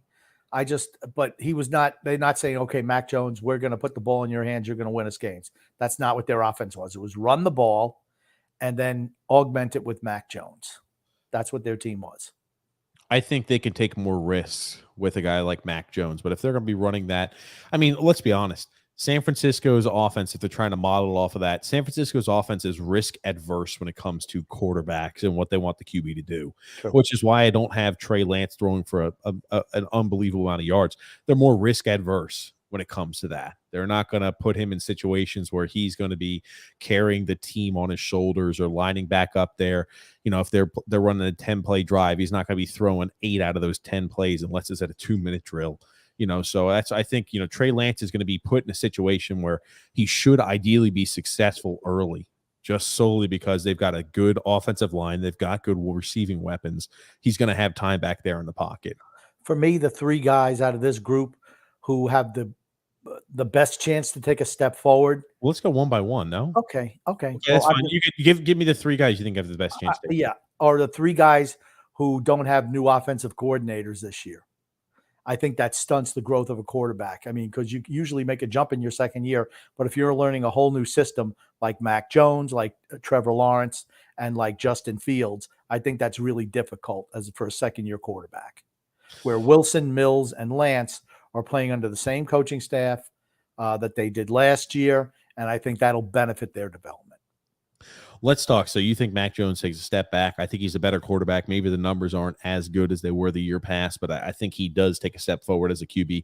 Let's talk about Trevor Lawrence, a guy who's been saddled on that miserable Jags team. Now, Travis Etienne's back. He's apparently looking fantastic and like just as great as the reason why they drafted him. What was he, with late first-round pick or an early second? I don't remember. First, second-round pick in the draft. So, Travis Etienne looks healthy. He looks good on that side. What are you expecting this year from Trevor Lawrence? I think better than last year, but nothing to write home about. They're terrible. Jacksonville's terrible. They don't have an offensive line. I mean, the kid was almost killed back there. Again, Doug Peterson should be a better fit for him. He's pretty good with quarterbacks, certainly better than Urban Meyer. He was a disaster. So, I mean, but it's almost like Lawrence is a rookie this year. That's the way I look at it, because Urban Meyer was so bad last year that he did nothing for that kid. Nothing. I think when you're talking about the Jags, it's not like they go from the miserable team they were overnight into a good team. They still had a lot of games where they were competitive and they were in a game, even though they had. I mean, I feel like Urban Meyer was trying to do anything and everything he could to lose his job. He did, though. Travis Etienne was a first-round pick, by the way. Okay, they must have traded back in the first round. Okay, yeah, 25th overall pick. I think that it's going to be a better situation for him than it was last year. I think Urban Meyer was he's a hideous coach. His fun in the sun is over. He's only to be designed as a college coach and a guy that allows you to build booster money up. That's why his teams at Ohio State were so fantastic, and everywhere else he had been, he was able to get top recruits because he was able to find the most creative ways to pay him. He's a good coach, right, at the college level, not at the NFL level. And I think that the Jags, I'm not expecting Trevor Lawrence to take monumental steps this year, but I am expecting to see signs of life from him. Where last year it just looked like, holy crap, it's like your career has gone to die, and you've been sent to this destitute Jacksonville Jaguar team. Yeah. Like I said, to me, I'm treating him like he's a rookie this year because last year was so bad. Not a rookie though. I understand, but to me, the first year was just a throwaway. With Urban Meyer, he was almost set up to fail, honestly. And this is a team, right? They didn't do a lot to draft offensive positions this last year in the draft. You know what I mean? Trayvon Walker. That's right. Trayvon Walker went first overall. Holy shit. Yeah, that's right. They went more defensive oriented in this year's draft. You know, you got a franchise quarterback. You should be putting an offensive line in front. If you didn't, here's the thing: if you wanted Trayvon Walker, you could have traded back. I don't think he was the surefire number one, but there were a lot of good offensive linemen where if they just could have dropped a couple of spots back, they could have picked one of them. What's the most important position on a football team, TJ? It's quarterback. It's quarterback. So, you know, to me, you got to do everything you can. If you get a franchise quarterback or someone who, you know, feels like they're a franchise quarterback, everything to help them succeed. Jacksonville's not done that. That's on the GM. Well, it's going to be interesting to see how the team transpires this year. But I am expecting to see, just long story short, I am expecting to see signs of life from him. And they lost. That was DJ Chark with the team last year for the Jags, Grump? Yes, he was. He's with Detroit now. Okay, that's right. I was about to say Chark was a good wide receiver, kind of one of those guys who showed spurts, but you know, when you're thinking about him, that's a valuable piece that's gone. I know now who they signed Christian Kirk. Kirk. What a disaster. What a huge contract. I mean, Trevor Lawrence, right? You look at his stats: 3,600 passing yards, 12 touchdowns, and 17 interceptions. That's what he was last year. Yes, Trevor Lawrence. So not, you know, you look at the numbers, not great. I could see him throwing more touchdowns than interceptions this year. He was scrambling for his life, and that Jags team was miserable. Yeah. And like the best offensive weapon they had was James Robinson, and that bastard wouldn't even use him. Talking about Urban Meyer. So what do you care if they used him or not?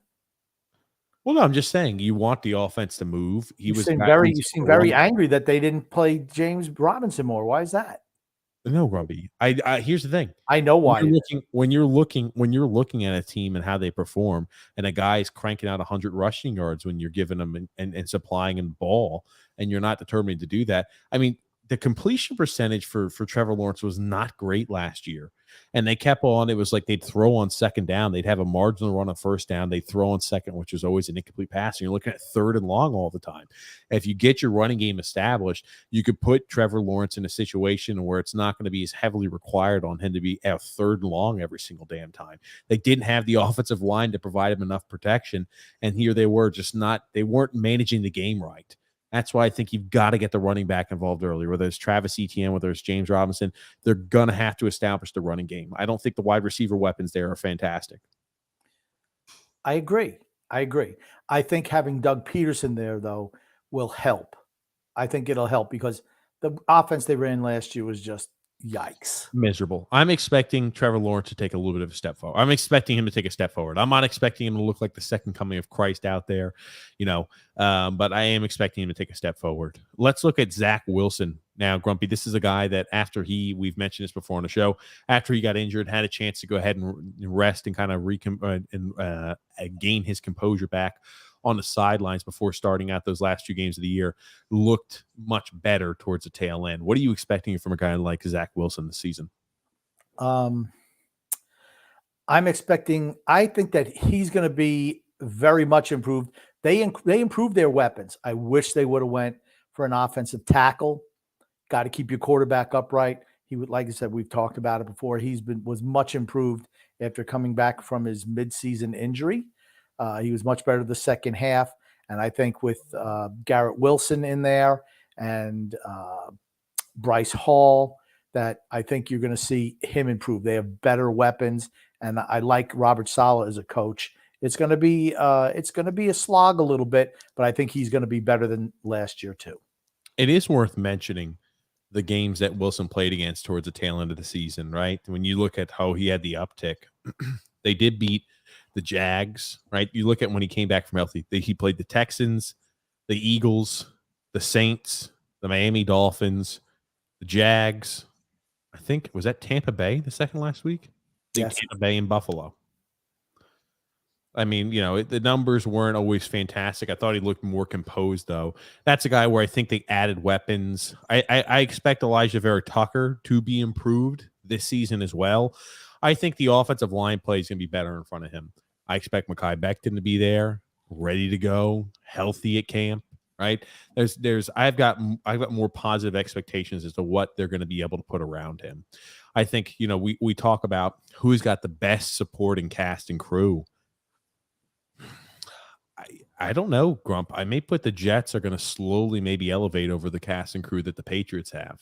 I don't think the Patriots, I know they added, right, Devontae Parker. Parker's injured every year, and they don't have great wide receiver threats. I think the coaching staff probably goes, in my opinion, I think coaching staff probably goes in favor of the Patriots when you look at that staff. Having a few offensive assistants could be difficult, and I don't think Patricia's a fantastic offensive play caller. But, I could see the Jets, their staff. I think the support crew around Zach Wilson's looking like it could be really stout within a year or two. The Jets are still fourth in that division this year. Okay. I think they'll be fourth in the division. They can't beat the Patriots. Can't. I think they'll be fourth.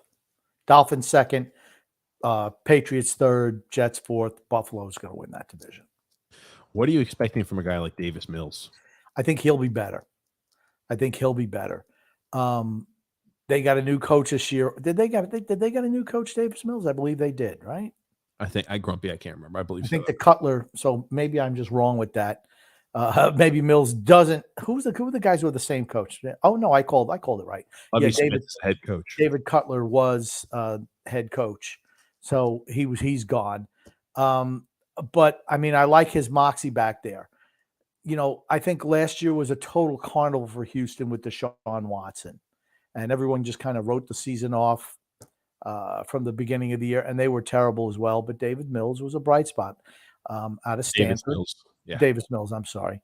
And for me, I think he's going to be fine. I think he's going to be much improved as well. I think they still need some weapons. But I think I liked what I saw from him last year in limited time.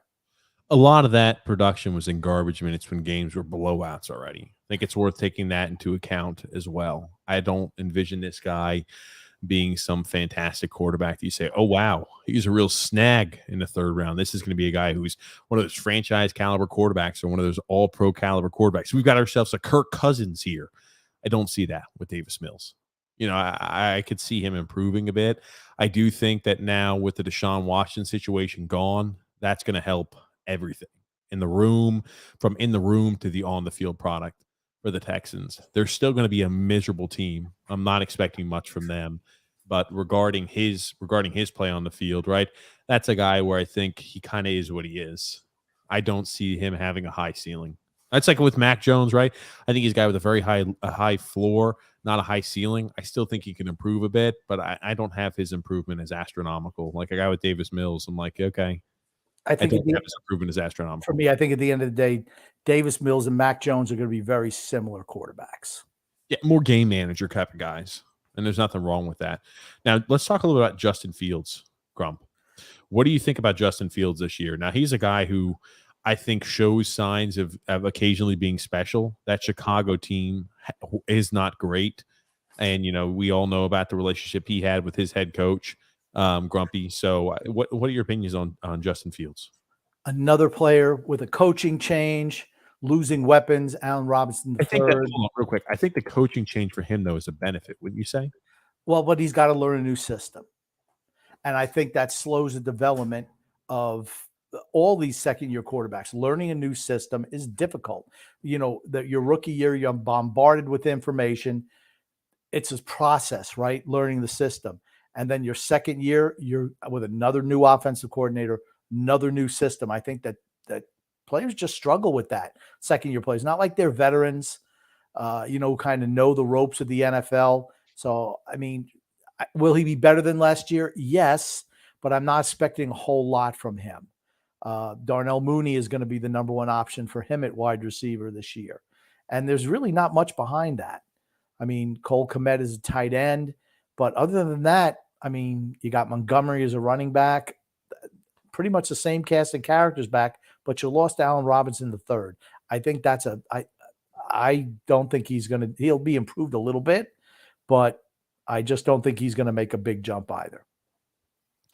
That's one of those situations when you look at the Bears historically, they haven't been a team that's needed or had fantastic quarterback play.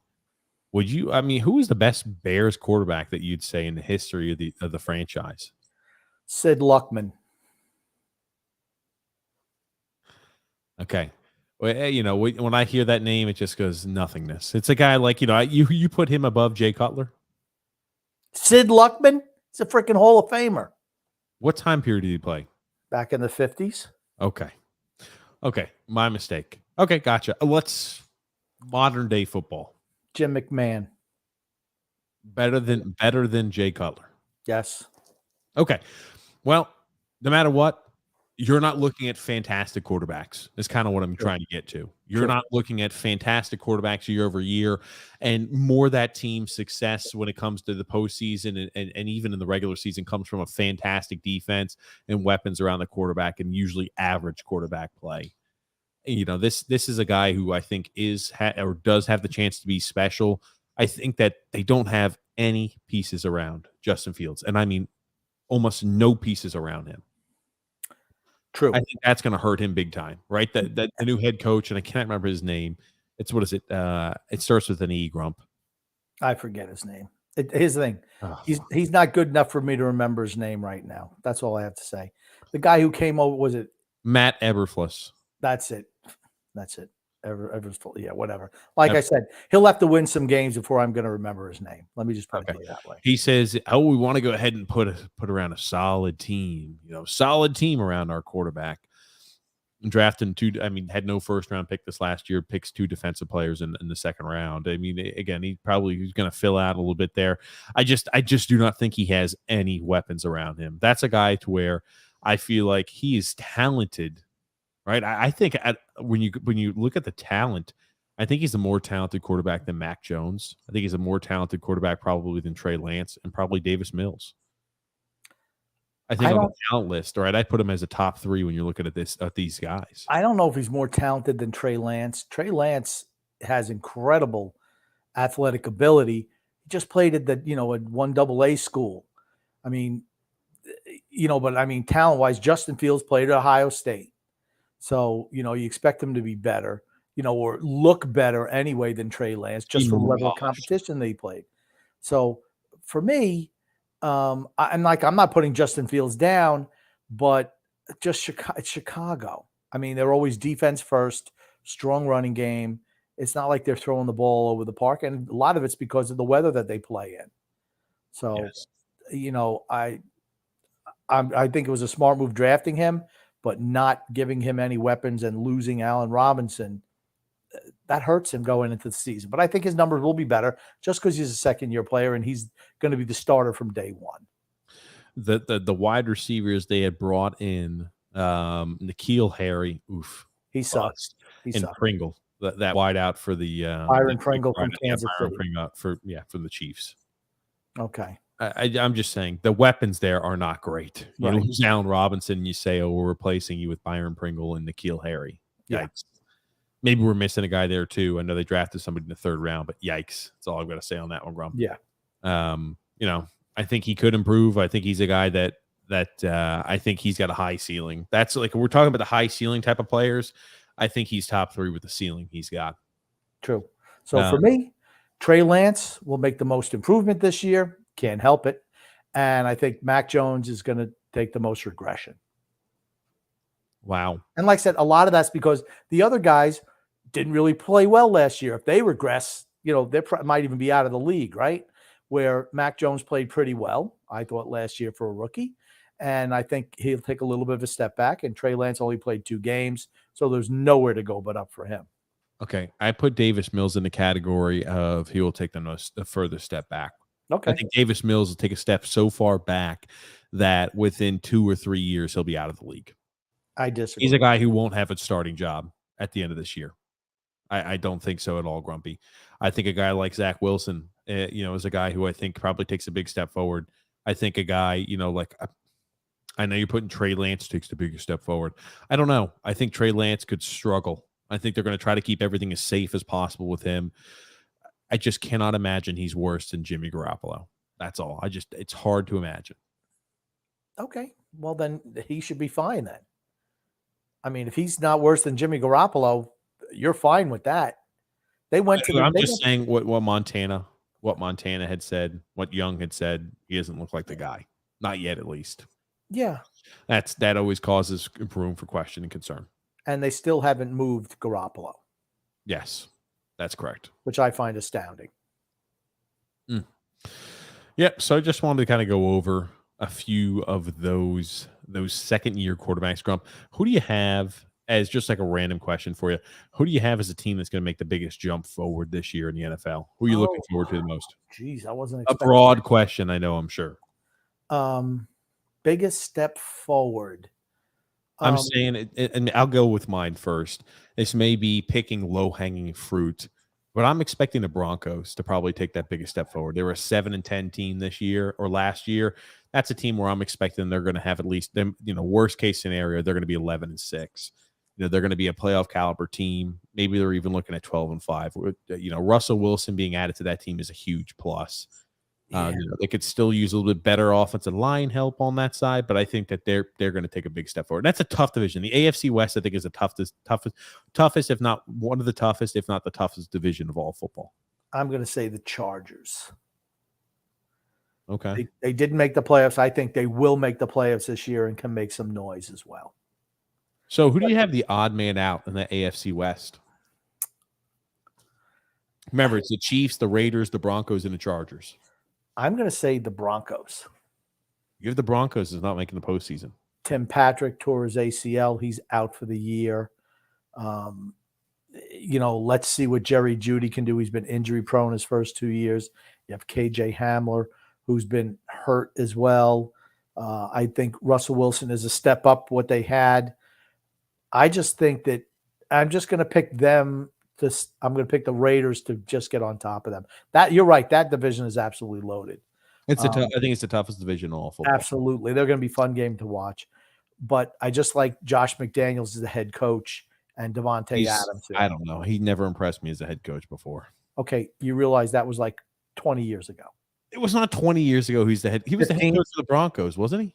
Yeah, for a year. 20 years. Oh, man. 15 years ago. He was 32 years old as a head coach. Then he went to the Rams for a year and then went back to the Patriots and was there for, forever. So, I mean, for me, he certainly deserved another shot. I think he's going to do good things in Oakland. That's all. He was 11. Oakland qualified for the playoffs last year, having that goof as a head coach after they fired Gruden mid-season, and they've only gotten better. Davante Adams makes that offense really good. You're going to see Derek Carr take a step up, I feel, having Davante Adams there, and McDaniel's a good coach, really good coach on offense. They also got who'd they bring in defensively? They brought in. I don't even remember who you're talking about. I'm trying to bring up my point real quick. He coached in 2010 was the last year he had there in Denver. Okay, probably. 12 years ago. And so who are we talking about right now? They brought Chandler Jones in from the Cardinals. I mean, I like what the Raiders did in the offseason. I really do. Let's get to some comments here. Tony Cheese says, Grumpy knows how to work his jitterbug, TJ. Give him a break. You know a little jitterbug, don't you, Grumpy? I don't know. I remember jitterbug. It's for old people. It was an easy phone. You just click on the face. You say, I want to call my son. Boop, and you just click the button and it calls him. You only got about 9 numbers you can call. Remember that? No, I never had that. Oh, Grumpy. They're calling you. You can't operate technology. Drew L said, it's not going to be Trevor Lawrence because Balk is just going to Balky is just going to fail him beyond any comprehension. Zach Wilson and Davis Mills are my 2 picks for most successful. I just don't think I'm not very high on Davis Mills. I think Davis Mills is going to surprise you. I think he's a good quarterback. I think he's one of those guys to where everybody, when they're playing the Houston Texans, don't expect much. Every single game, they do not expect much from them. He's You cool also under pressure. He's got a good arm. Not great. He's very similar to Mac Jones. Very, very similar in their mental makeup and what their skill set is. Very similar. Gungun says, should Trevor Lawrence have pulled a Peyton and told that sucky team that drafted him, no, thank you? I don't know. I don't like Jacksonville. I feel like, the Raiders used to be like this, but it's where all careers went to die. That's the way Jacksonville is currently at the moment. They have such a huge uphill battle and a climb to being a successful team. And this last year's draft didn't help. I was stunned that they didn't get rid of the general manager as well. Just stunned. Poorly run organization. And his career and his possible career could be altered because of that. Let's say the owner realizes that Balky's not the guy to do the job at GM. He fires him, and he's not, by the way.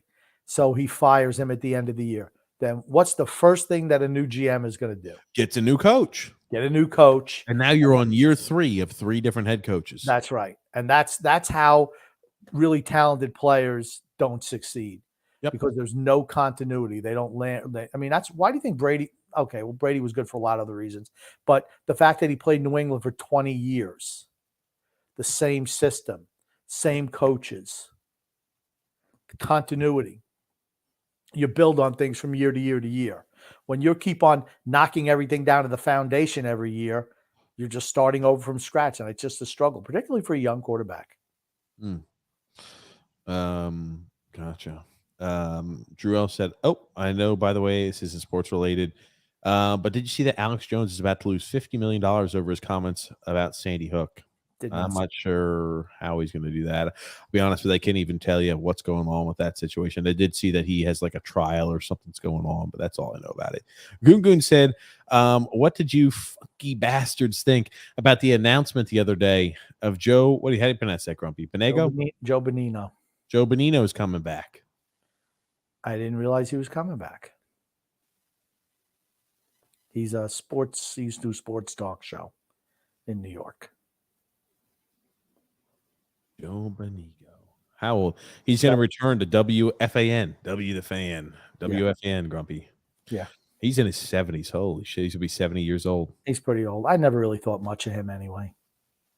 Or he's 68. Yeah. What's the difference? I was about to say, you really expect it from him. I can't tell you. I've never listened to any of his stuff, so couldn't tell you. Joseph C. said, Zach Wilson better win a Super Bowl. Otherwise, he'll forever be known as the MILF Hunter. I think he's going to be known as the MILF Hunter regardless. I think he embraces it so well that it's not even going to be remembered. It's beautiful. That's what you should do. I was about to say, when you embrace it and roll with the punches, people just forget about it and they don't give a shit. I think you're going to find a lot of those MILFs going to more NFL games saying, look at me, Zach. I love you, Zach Wilson. And it's going to be a funny little internet meme for a bit, and then people forget about it. Yeah. But he's, again, as we've mentioned, he has the moxie and he's got the personality to be successful in New York. Can his play back up his mentality? And he's really popular with the ladies in the neighborhood. There it is. James, I've said, to answer yesterday's question, Grumpy, the Yanks record of the last 39 games, 18-21. Yikes. Let's make it 18-22 because they lost today as well. Wow. Gungun says the Mets and the Yanks have the same record now. How about that? Mets are a better team put together. The Yankees are more flash, I think. But at the end of the day, they're not going to beat Houston. They're not going to beat teams that pitch well. They're just not. It would take the stars and the moon to align for the Yankees to beat Houston. I'm not saying it can't be done, but you're like, Houston would have to have pitchers out there with bad outings or have mental mistakes and errors left and right, and Yankees would have to be firing on all cylinders. I know a lot of Yankee fans and New York fans hate the Astros, but they're a well-run organization, and Dusty Baker is a good enough manager. They're supremely talented, and their front office knows what it's doing. I mean, that's why they're successful. Do they push the envelope? Yeah. all the good organizations do. It's just who gets caught. And, I'm not condoning what they did, but they're a good team. You can't sell them short. They're a good team. Really good. Got a comment here from Joseph C. Said, New York radio is killing the Yankees, fans included. Their mistake, once again, was their team is so unbalanced. It's home run or nothing. And yeah, it's fun to watch. Hey, look, we had 5 home runs today. Hey. And when things are good, they're really freaking good. Yeah, because they're fun to watch. Hey, look, we won 12-9. Well, when you're giving up 9 runs in a game, that's not good. And again, good pitching beats good hitting. Just does. Come playoff. That's why they struggle in the playoffs. They don't have guys who put the ball in play. They tried to do it with Benintendi. LeMahieu was like that a little bit, but he's taken a big step back the last couple of years. But other than that, who do they have? Everybody else is swinging for the fences. Just put the ball in play. Guy puts a shift on you, just go the other way with it. That's how you loosen things up. You adapt as a hitter. Nobody in today's Major League Baseball, or on the Yankees in particular, wants to adapt their game. I love, it's funny because I watched something and it was in like 1965 or something like that. And they were running the shift back then. Not like they do now, it's prevalent, but certain guys says, okay, well, we're going to run the shift on you. Nobody talked about it because they didn't do it all the time. Because guess what? Major League ball players back then, they were able to hit the ball either way. Mm-hmm. Everybody was just swinging for the fence, but some guys did, and they shifted, and they saw the same thing that you're seeing now. Big power hitters grounding out to shortstops or third basemen who are playing over the top of the bag at second base. I mean, all you have to do is go the other way. Adapt your game. It's about getting better. You want to get better? Okay, they're pitching you outside. Why would you try to pull that ball? All you can do is roll over on it. Slap it the other way. Base hit's a base hit. I know the analytics geeks don't believe in it, but you know what? It wins you games. Houston plays like that. The Dodgers play like that. The Mets play like that. Yes. Atlanta plays like that. They have guys who put the ball in play. It's not everything a home run or strikeout. That's the Yankees. Stephen S. said, went to the Packers family night 2 nights ago, and I'm already pumped up for this upcoming season. I don't know if it's just because I miss football, even though I'm more of a hockey guy, but I'm ready. Man, I feel bad. Steven, I hope things go well with the Packers. There's so many question marks. I'm just not sure the wide receiver position's covered, what to expect from a guy like Christian Watson his first year. He might come out and look like, an amazing guy, but I'm not expecting much from Lazard either because you lost Scantling Jr. and, right, Grumpy, you lost Scantling Jr. Valdez Scantling Jr. And you've also lost Davante Adams. Those are 2 big losses. Yeah. Lazard was the number 2 there last year. But when I say he was a number 2, when you have Davante Adams, your number 2 is really a number 3 because Adams was the number 1 and the number 2. He got all the targets. And that's what you're going to see in in Las Vegas, by the way. You're going to see him getting the lion's share of targets because he's just that good. But can Lazard step up? That's the biggest thing.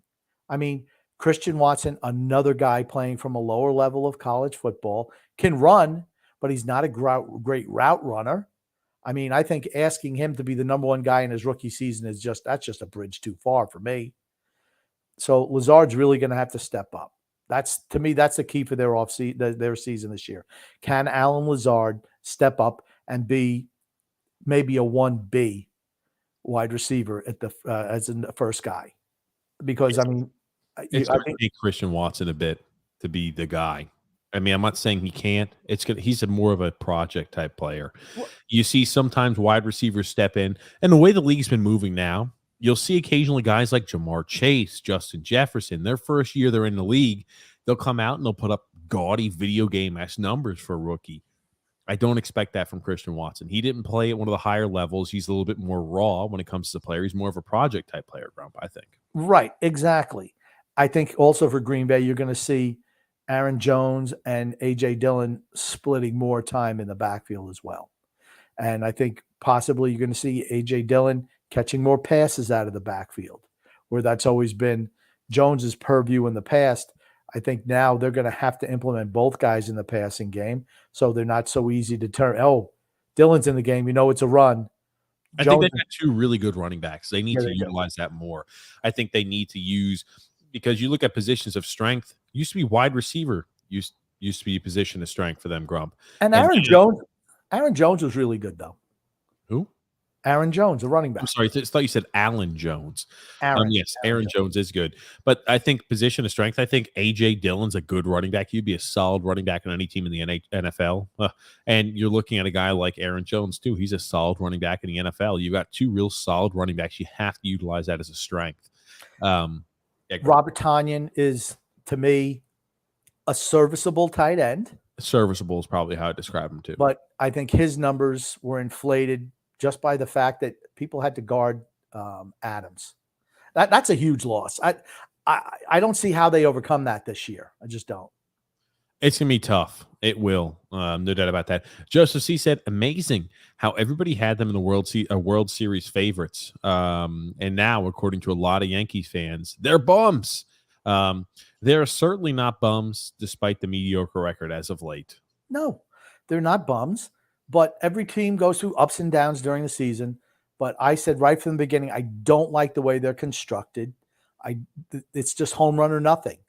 Their pitching staff, for the most part, has done well this year. But you've seen Nestor Cortez has cooled off a little bit. You've seen Severino's back on the disabled list. German's come back. You know, he still needs some more work. They trade Montgomery. They bring Montas. Okay. Here's the thing. He played for Oakland. Can he handle New York? He didn't today. He got rocked today. I'm not saying that he can't do it, but a lot of guys struggle in New York. It's just different playing for the Yankees than playing for Oakland or Cincinnati or whoever. Just different. Can he be the man? I don't know. We're going to find out over the next few weeks. There was one more. What, Grumpy? No, that's fine. Along on that. There's one more clip I wanted to show you. You notice how these are professionals. You see how they're shooting it, right? It's in landscape mode. Well, this is, I'm going to remove it so it's easier to see. Well, I want you to first look at this freeze frame. There's a foul ball that's coming into play. And we see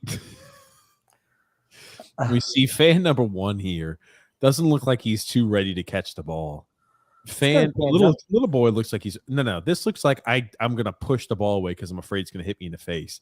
She looks like she's about ready to take a ball to the face as well, and this guy is backing away. So like I always like watching these because always the different reactions of the fans. You see like this girl over here, like, oh no, it's so nervous. But that you want to look at a scene of events, Grumpy. Just take a little look at what transpires over the back. I feel something bad is going to happen to Mr. Yellow Shirt. And the lady who's not even looking, looks like she's clapping her hands. I just see trouble ahead for them, perhaps. So no! he doesn't even catch the ball. It's a beer shot. It's if that's Dude, how do you miss that? That's nailing him in the face because he's not going after that ball. My goodness gracious! How do these guys not catch that ball? It destroys the beer. Oh, no, he's got the beer broken. He's getting a good laugh at it. Got himself another beer. It's all good. Somebody then proceeds to give him the ball. Maybe it's a game ball that said, here you go, buddy. We're going to give you a ball because it smashed your beer over here. He gets a good little laugh at it. Look at the girl laughing at him. Oh, good gracious. And he gives the ball to the kid. Good for him. That, Grumpy. Look at how that all transpires. Good for him. I wanted to look at this freeze frame. Like there's so much going on in this little frame right here. It's not even funny. I still can't get over that. Would have nailed her in the face as well as this guy in the face. But this, I assume Mr. Blue Shirt is with Mrs. Orange over here. He is backing away. No, I think the guy is with the Mr. Drop the ball in the beer is with Miss Orange. Okay, never mind. Oh God. Oof. Christ almighty. If you rolled it through, I think they were together. Maybe. I don't know. It's just a cluster. Splish splash. I was taking a beer bath. Okay, yeah, that probably, yeah. Oh yeah. Mrs. Orange. Yeah, I assume Mrs. Orange is with him over here, Mr. Tank Top. But yes, you talk about a roller coaster of events. I like the girl behind it. She's just laughing her ass off. Oh man, I tell you. I wanted to show you that. That's the best thing. Him giving the ball to the kid, fantastic. That's what he should do. Honestly, that's what you should do. Unless like you're like, oh, it means so much, has so much sentimental value to me. You should always give the ball to the kid. And to an adult man It just does. It means a lot more. I was about to say, it means if I caught a fly ball, it would mean nothing to me to have it and be like, oh yeah, this is the fly ball I caught from XYZ. This is the fly ball I caught from Daniel Vogelback. It means nothing to me. I'm gonna tell people a story. I took my kids and the warden went to see a Charlotte Knights game back in the blah blah blah blah 100 years ago, and there was a foul ball, and I was coming back from the concession stand. So, I got everybody hot dogs and popcorn and, drinks, and I'm juggling these things. And a foul ball comes, and I was walking, and I'm like, oh, man, the ball's right here. And I'm watching the ball, and it bounced like 2 foot from me. I could have easily hauled that in. And I get back, and my young says, why didn't you get that ball? Really? I'm He like, said that, huh? Yeah. I'm like, well, my hands were full at the time. Because it was an easy catch. Nobody was near me. I wouldn't have to fight anybody up. That was an easy catch. Easy catch. And that's the first. Why didn't you get us the ball? I'm like, it means nothing for the adults. It means so much for the kids. Yeah. Yeah. I've gotten fly balls before the bounce me. I've given them to kids. Just, if I was there with my kids, I'd always give them the ball. But if I was there, like if I went with my dad or something, I would give the ball to some kid always. Drew L said problem with the Yankees is still pitching and the fact that they cannot drive runners in from scoring position. That's because all we do is swing for the fences. Yankees swing for the fences. Just a singles work, fellas. I know the analytics geeks tell you they don't. They do. And guess what? That's how you have in the playoffs. When the pitching is tougher, you have to string some base hits together to score. Got the bunt batters along. You're gonna have to actually be more tactical with how you're going to manage the base runners. Drew Ellis said, no, the Yankees are just on a cold streak. The law of averages is coming back to even things out. They're still hitting. They're just not pitching as well. They overachieved pitching earlier in the year.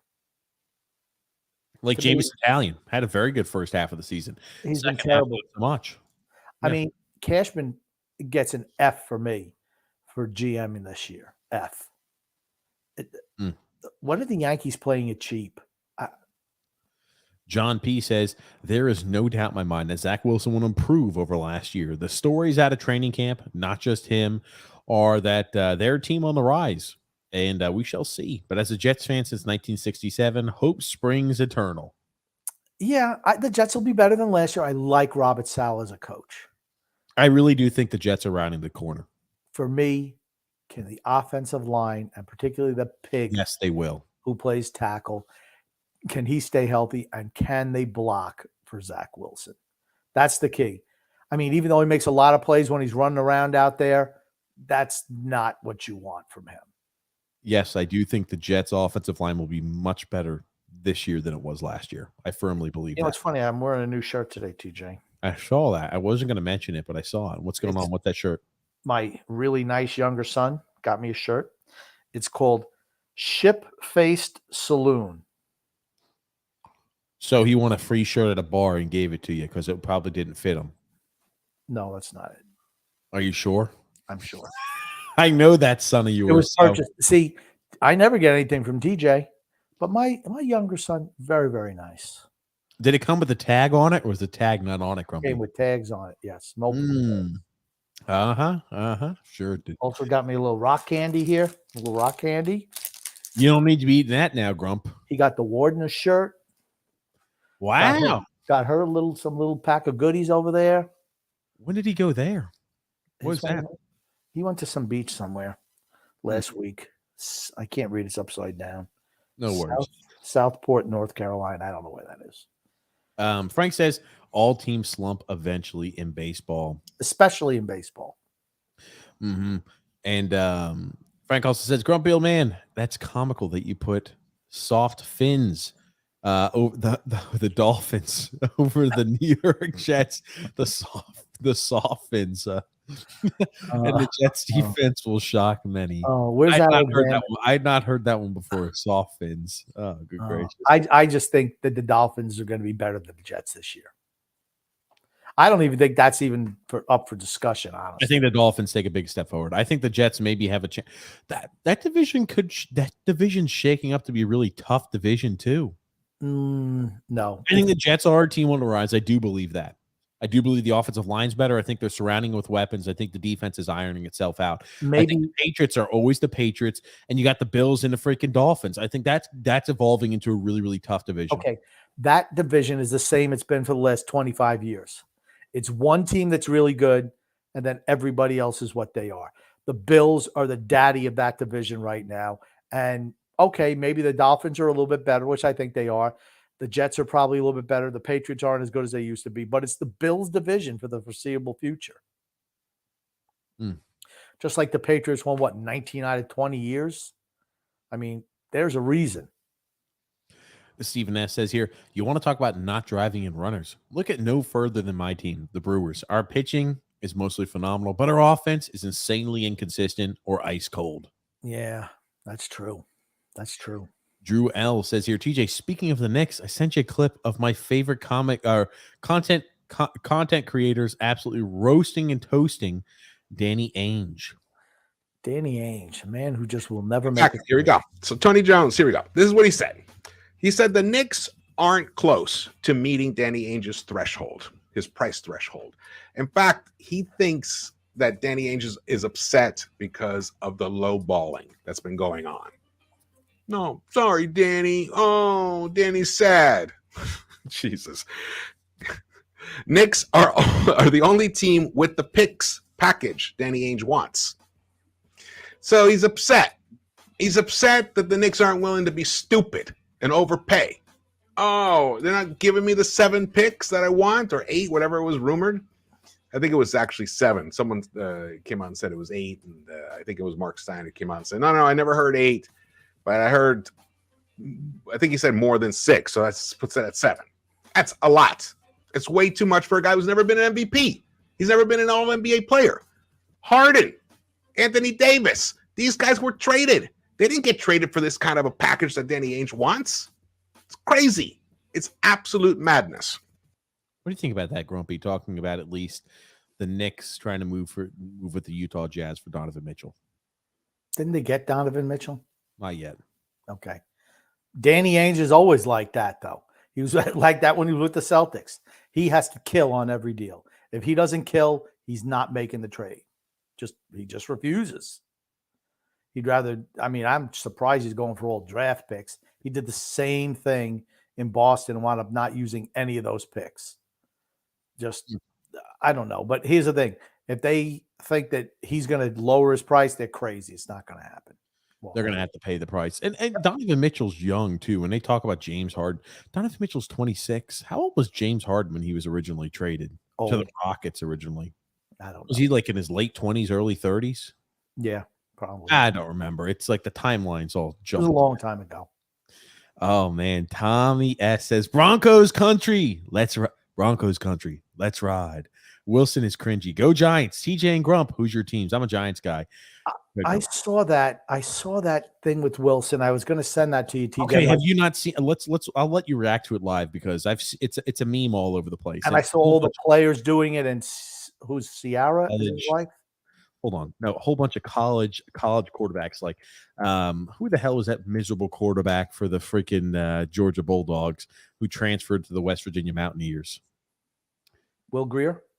No, He just transferred. He just won the national championship. Not just the Stetson guy. Daniels? Yes, JT Daniels. He's transferred. He's like, Mountaineers country, let's ride. And all these quarterbacks are doing that just to kind of josh with them a bit. But it is so freaking cringy. It's not even close. I'm sorry. Go ahead, Grumpy. Well, they had something where the players on Denver were all doing it because he did it twice, and they were doing it twice. And his wife, Ciara, I think her name is, was doing it as well. Ciara the singer. That's correct. Whatever her name is. So I don't know. I saw her. She was on there. I was going to send it to you. I'm like, this is so stupid that why would I send it? I could send it to you because I had looked at it today, but it's like, you don't like the Broncos country. Let's ride, Grumpy.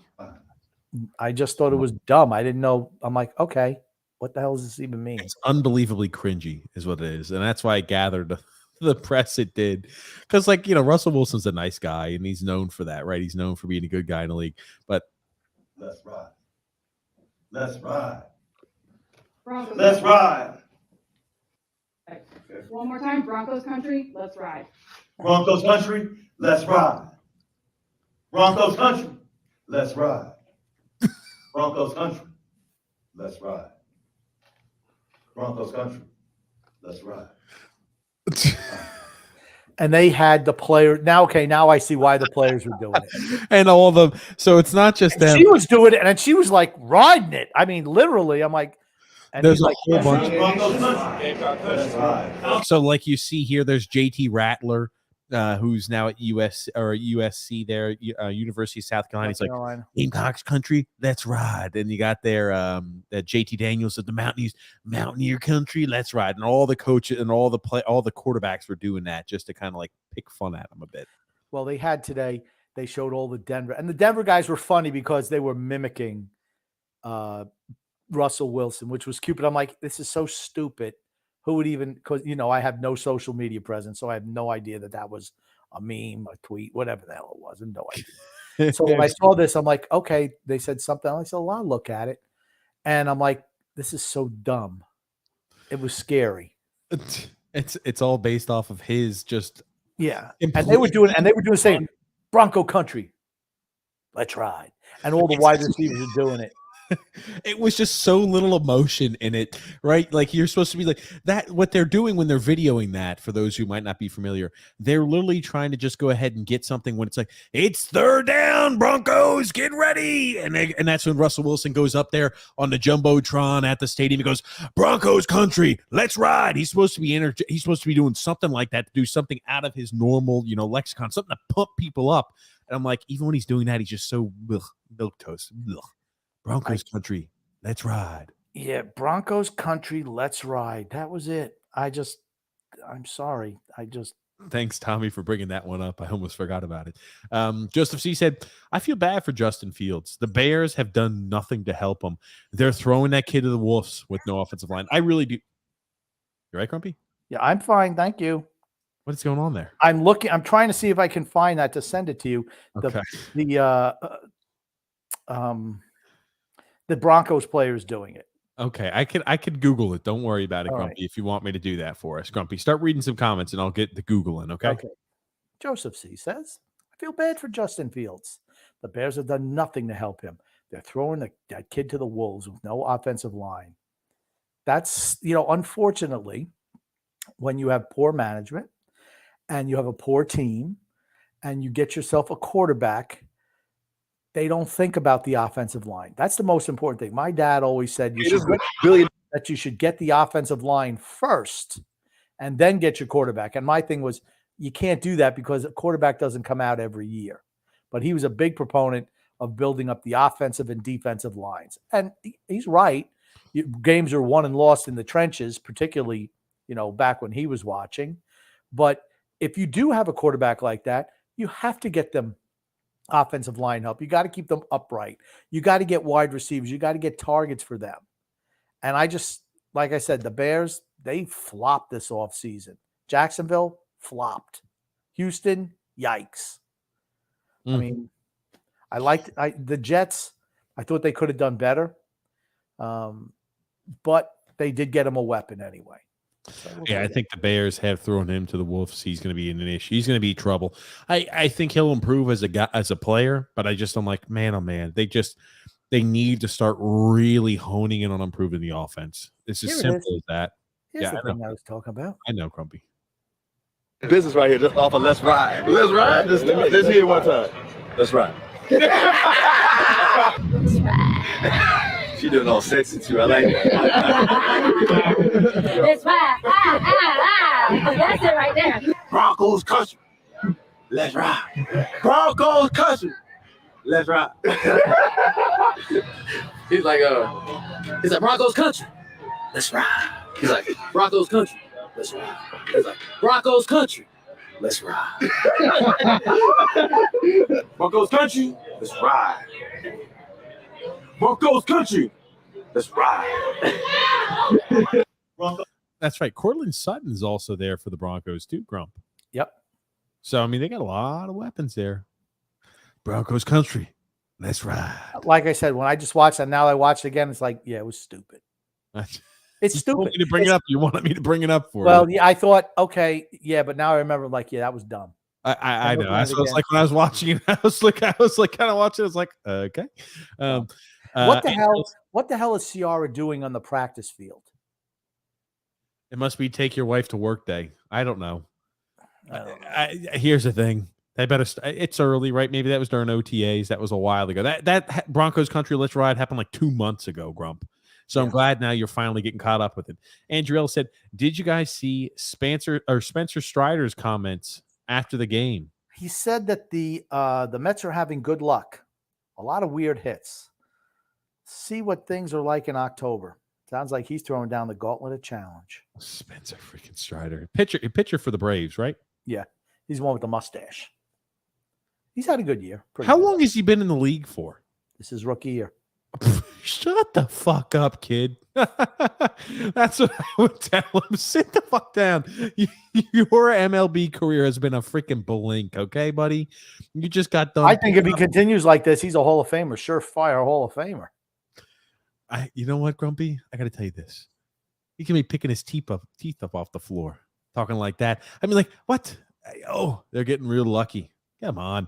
I mean, you're picking the teeth up off the floor after you guys just got. I mean, the Braves got dominated this week by the Mets. And I think that's why Mets fans are feeling very confident at the moment, right? You talk about one of those barometer, one of those test type of games. That was it. And I mean, the Braves are picking the teeth up off the floor after that and just kind of, getting beat up there by the Mets. I don't know. Strider, was he like 22, 23 years old? Here's exactly what he said. He's thinking Spencer Strider on his outing versus the Mets. A lot of weird hits. They seem to be having a lot of luck right now offensively. That's great. It's August. See what things are like in October. Fuck. I'll tell you one thing. I wish that pitchers would bat again. I mean, like, they're all the DH, but that's a pitch you go, bam! You throw at the pitcher after saying some shit like that. That's the type of guy he is, though. He's only a rookie. What gives you the right to have the balls or something like that? You're a freaking rookie on one good year. You're a freaking rookie. Good player. Good pitcher. Atlanta they're always able to get pitching. Always have pitching. So do the Mets, really. So do the the home Mets. plate umpire cost the Yankees runs today, Grumpy. Who said that? Oh, I'm sorry. James said that. I'm sorry. I'm sorry. I was thinking you were reading about something else. Sorry. Didn't see the comment. Did you want to comment on your Yankees being caught? I didn't see the Yankees game today, so I don't know what happened. They gave up 12. Totally, James. They gave up 12 runs today. I'll let you read that one, Grumpy. I agree with it. Strider is a hell of a talent, but he sounded like a whiny bitch after the game. Maybe. I don't know. Sound like a little bravado he had there. I'll let you read that. I'm trying to pull something up I just had thought about. Stephen S. says, speaking of the Brewers, actually, I was at the game today. First ever tailgate I've done at any sports arena in my 19-year lifetime. Also got the Robin Yount powder blue Brewers jersey they handed out. Robin Yount was a really good ball player. I like that powder blue jersey, too. Yeah. I remember when he played for Harvey's Wallbangers, is what they call them. They used to hit a boatload of homers, too. And you know what? They lost in the World Series. I was trying. I can't remember. I should have bookmarked it when I saw it. Angel Hernandez makes so many fuck ups there throughout his time, and I just totally forgot to go ahead and mark it. Who did? Angel Hernandez. There was something recently I saw where he had messed something up big time. I'm just like, honestly, I'm not sure how the hell he keeps his job, how he keeps his place of employment. That the umpires union, there must be like an umpires union, and they prevent it. He says he's being held back because of his race. He's awful. He is awful. He is one of the worst umpires. I'm going to say he's only keeping his job because of his race. He's keeping his job because he's done it for so long. It's like the shitty NFL referees, like the old fat white ones that could barely make it up and down the field, where it's like blow calls left and right. And they're complaining about stuff, and you think to yourself, I'm like, the only reason you have this job is because you've been doing it forever. You've been doing it forever. Seriously, that's how the NFL referees get their spot. I will say, though, the young guys, there's something to be said about having experience, though. There Yeah, is. that's true. That's true. Because the young guys miss and the women. Oh my God. Well, here's the thing. A lot of these referees, it's the same problem I have whether you're a guy or a girl. They never played the sport.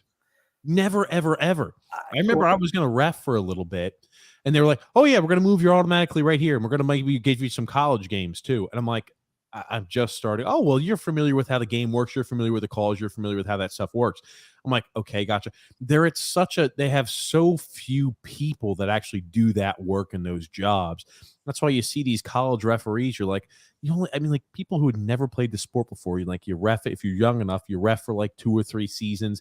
Then you start reffing Division I AA games, and after about 2 or 3 years of that, you're at like the SEC level, depending on where you work. And you just think to yourself, I'm like, again, like it depends on how you call games as well. But it's the barrier and the threshold of entry is not very high. There's not a lot of people who do it. Not a lot of people who have played do it. Well, because if you can play, you don't do it. If you can't play, you teach. Or if you can't play, you can't teach, then you officiate. You're being official. Frank says that's why God had that foul ball hit him square in the mask. Oh yeah, that did you see that umpire got that foul ball square in the mask? Almost knocked him out. I felt bad for him, but thought maybe it will knock some sense into him. God almighty. Hey, you know what? It is what it is. I mean, I'm glad they wear the mask. He's fine. Suck it up, Buttercup. Gets paid a lot of money to take a couple of shots off the mask. Well, you read that, Grump. I'm going to try to pull up that foul ball. Also about the receiver core comment you made, I'm not too worried about it. Cobb is, oh, come on. How old's Randall Cobb now? He's got to be in his 32, 33, 34. He's Randall not up there in age. He's not a number 1 anymore.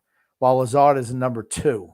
We got Watkins, who can be great if healthy, and Dubes is looking good so far. Like I said, for me, Devontae Adams is a monstrous loss for that team with nobody replacing him. He's a Hall of Fame caliber wide receiver. There's no doubt about that. There's no way that Cobb is the number 1 guy there. If Cobb is your number 1 at his age, and I mean, he's just not as good anymore.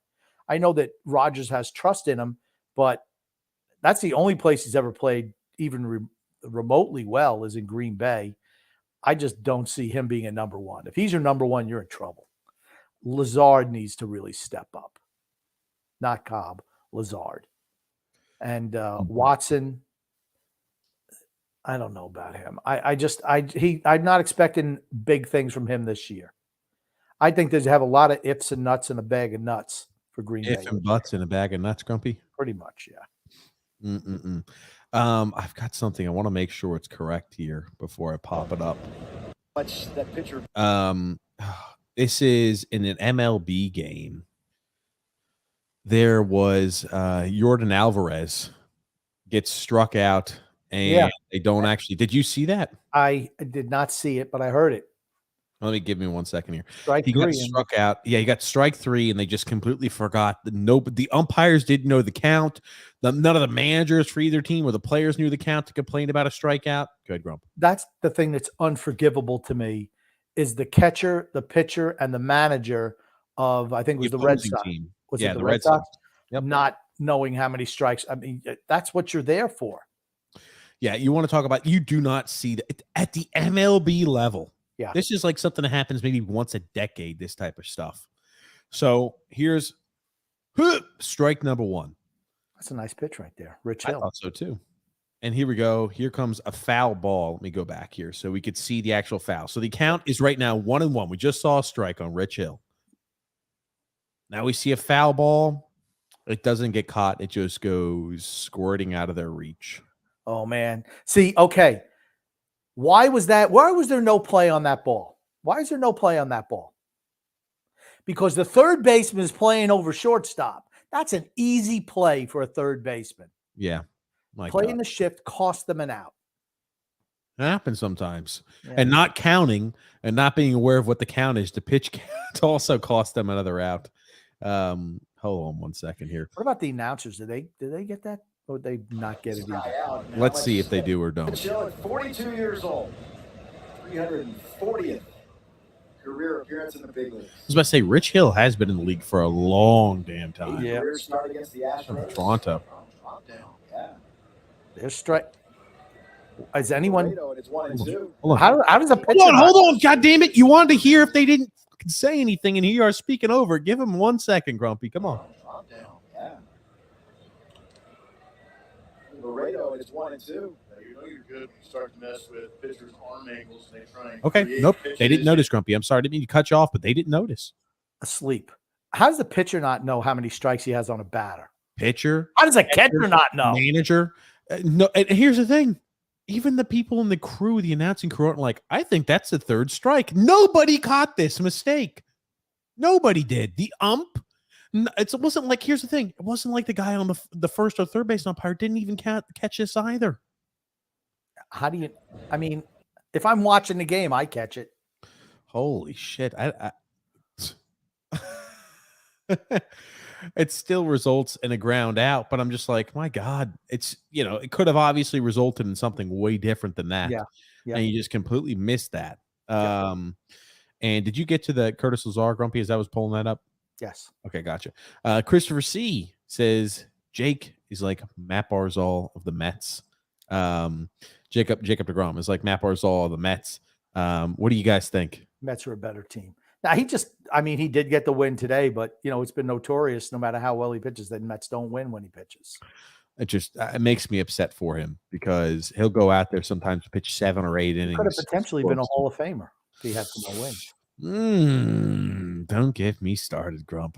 Drew Ellis said, oh, by the way, Kareem Hunt requested a trade from the Browns, and the Browns denied his trade request. Sounds like Cleveland is trying to screw him out of money.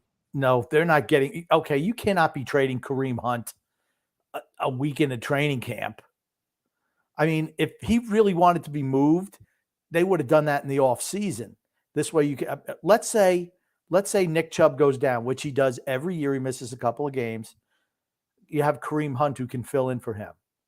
I mean, that's a good running back tandem that they have there. But if Chubb gets hurt, who are you going to throw in there? Dearness Johnson?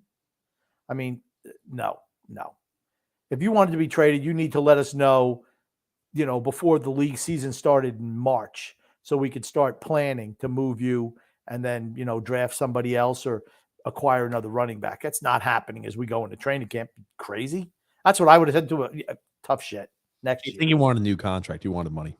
Yeah, well, didn't he beat up somebody too? Didn't he beat up a woman or something a number of times? That was a while back ago. But right. But didn't he do that? That was originally, he kicked that girl. It was like 4 years ago. That's right, in the hallway. Kicked that girl in the hallway. It was leaked by TMZ. And this is when he was a fantastic back for the Chiefs. Yep. And they got cut immediately by the Chiefs, and the Browns gave him a chance. I have a feeling people probably have forgotten about that. I didn't either. It's like I never forget about Joe Mixon. Yep. John P.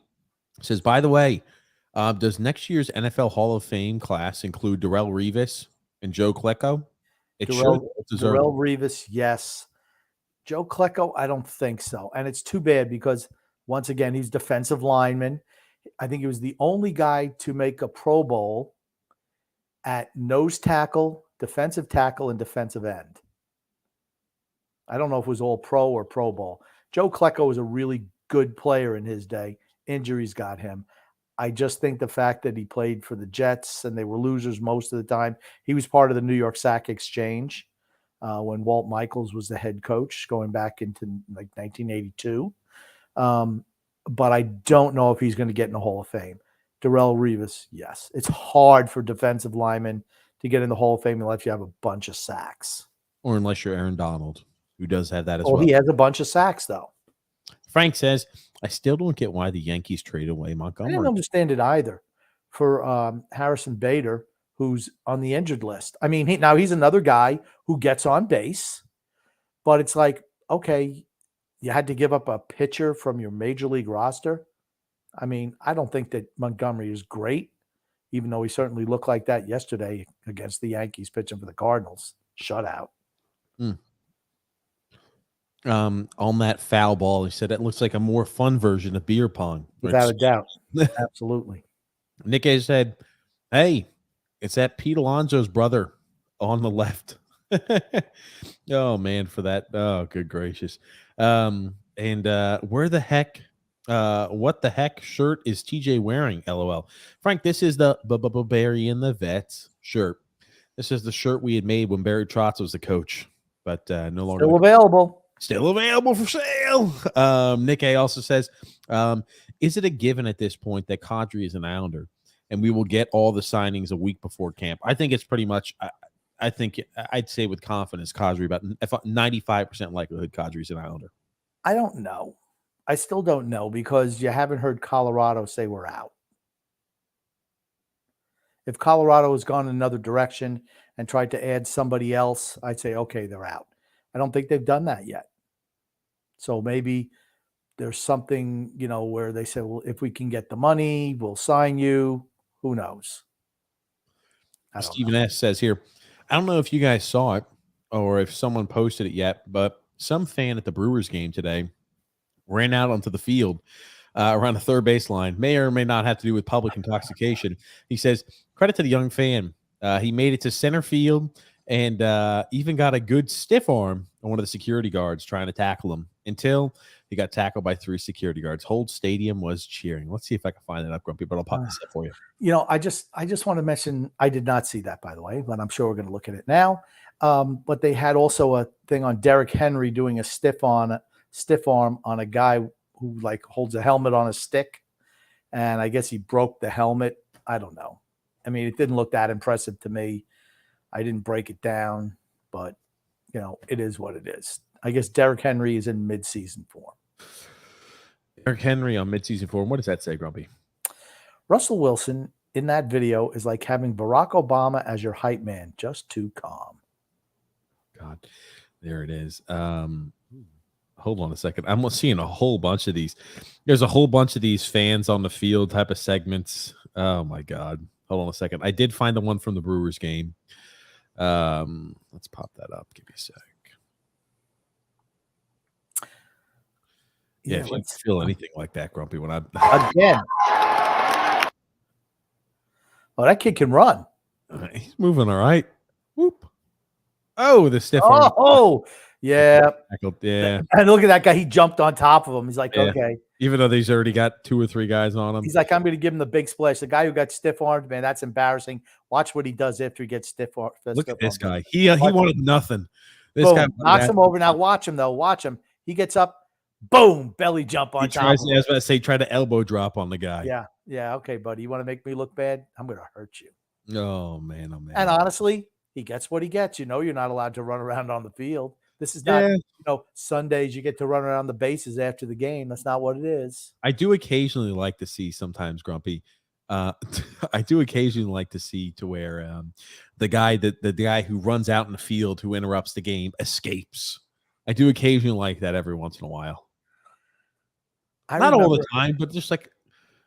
I remember when I was at Super Bowl 30.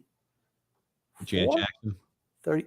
Well, I remember Janet Jackson, but it was at that same Super Bowl, and but they had Mark Roberts came out after halftime. He was dressed as an official, and he tore off his official's uniform and was out there on the field running around. And I guess it was before the TV cameras got back, but he got wiped out by a player. Just smacked him down. He ripped all his clothes up, and he was wearing a Golden Mountain Casino or one of there was something that he always used to had painted on his body. I was like, holy crap. I don't think it made it to television. My but God. I'll never forget that. James F said, TJ, yeah, what's with the shirt? It looks like Winnie the Pooh shirt. Oh, it's Barry and the Vets. Because he's an armadillo.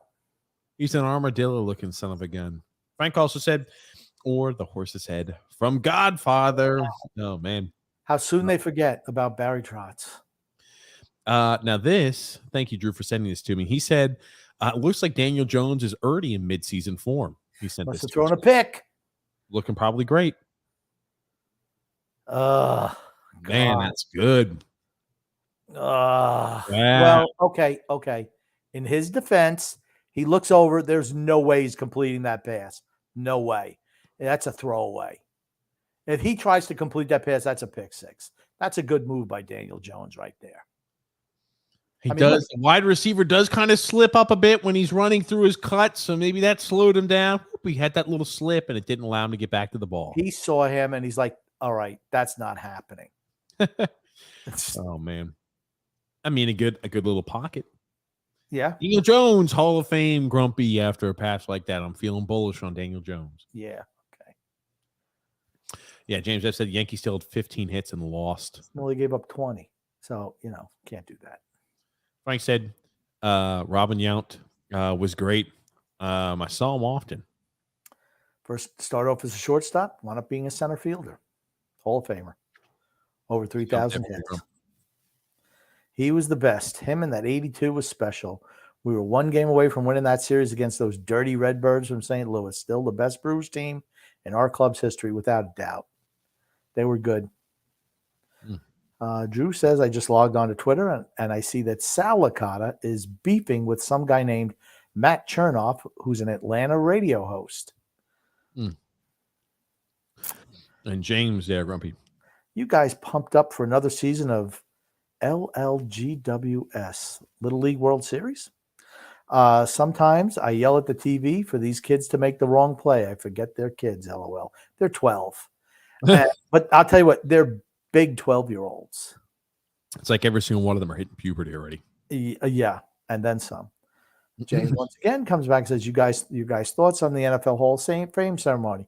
I did not watch it. I heard that Bryant Young, who was a defensive lineman, I thought he was good. I don't think he was a Hall of Famer. But he had a really nice speech about his son who passed away. It was really nice. I can't say I watch it either. Most football players are dumb and illiterate, right, TJ? Yeah. Sure.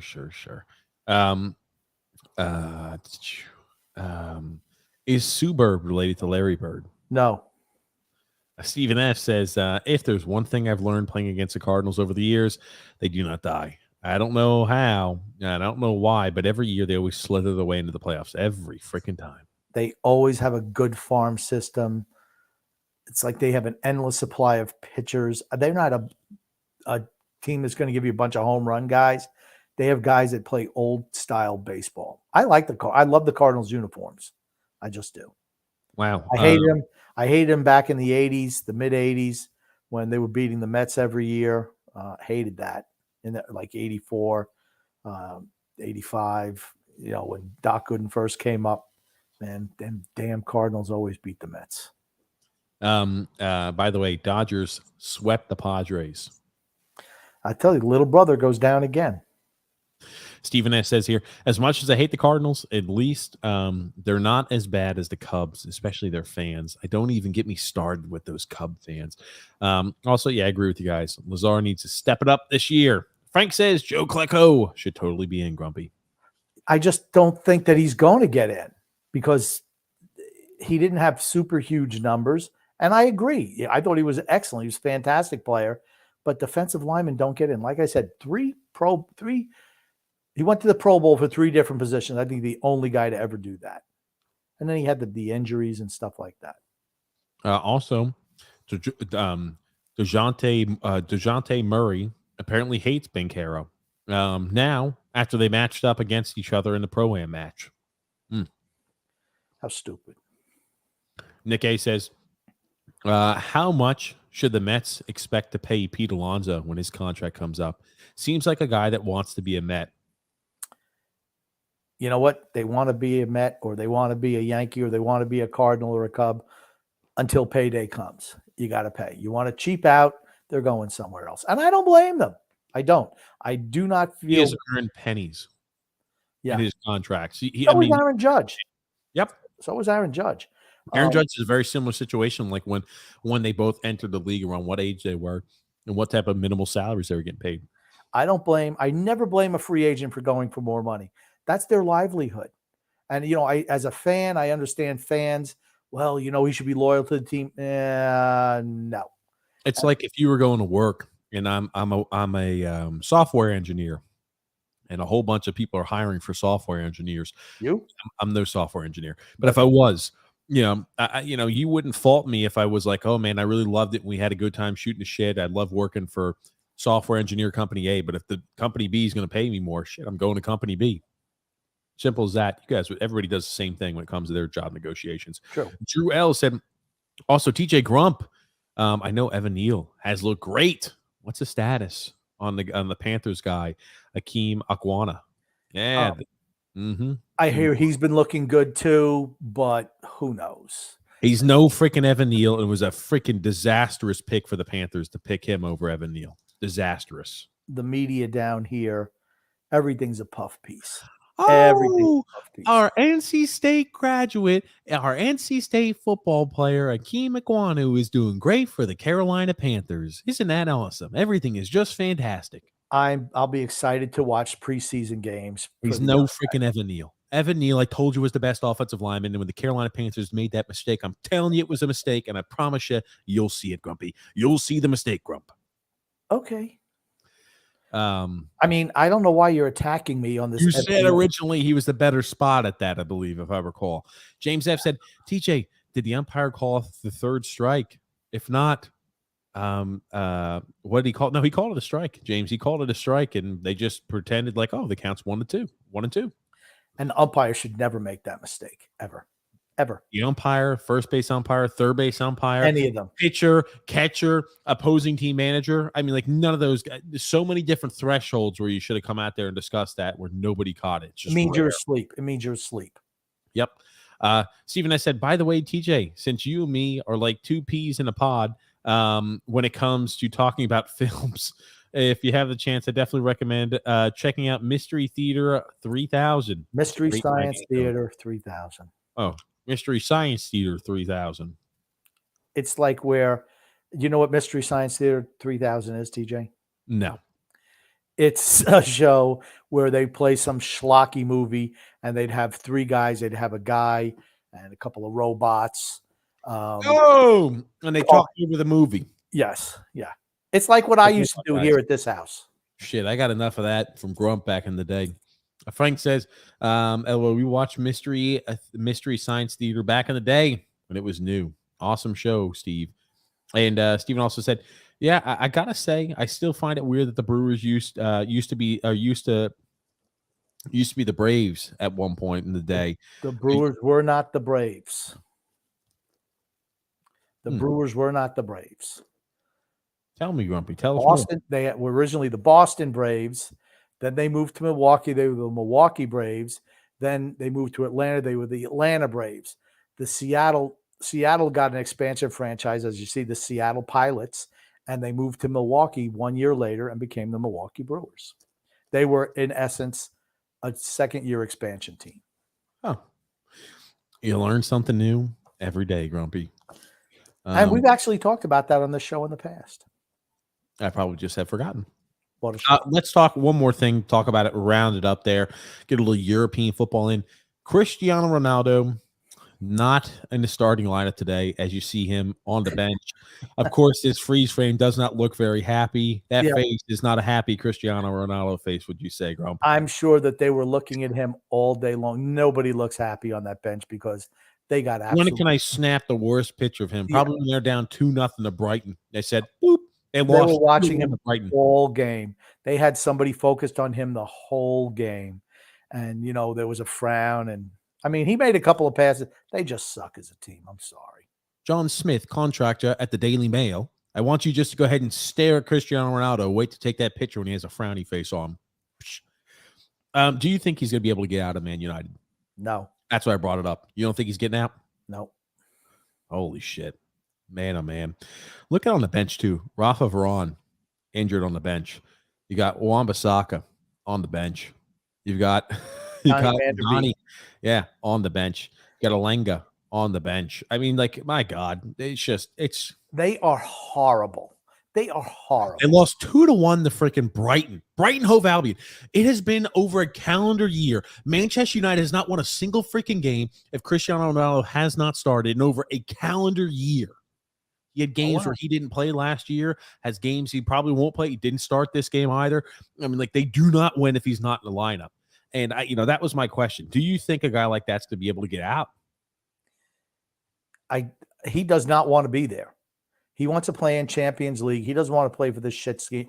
We talked about it last year, and I said it was a mistake. You were right. I was wrong. And you said, no, they were. I said, that team sucks. I bought into Varane. I bought into Jordan Sancho. I bought into to freaking Ronaldo, and I said, man, oh man, that team's really going to look good out there. They have And no they- defense and no midfield.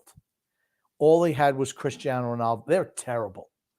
Eric Ten Hag's come in this year from Ajax in the Dutch league, and to me, I'm sorry. McTominay was brutal today. Harry Maguire, terrible. Fred, miserable. They suck. They're bad. They're terrible. And he hates it there. I feel bad for Cristiano. I do too. I wish he can get the hell out of here. I wish they would allow, because here's the thing: the rumors are that teams that are offering for him for a transfer aren't giving legitimate offers. Screw you! So Let what? me the hell out of here. Do you want a guy who's unhappy on your team? I'm the freaking greatest of all time. I'm gonna shit talk the hell out of your team, even though again He hasn't I've done that. ruin. I know again because that's where he got Sir Alex. He has unbelievable respect for Sir Alex Ferguson and for the fans for the success he had originally at Man United. But at one point, you just got to be like, dude, let me freaking out of here. When he was warming up today to come on, it was the end of the first half, and he got a lot of boos.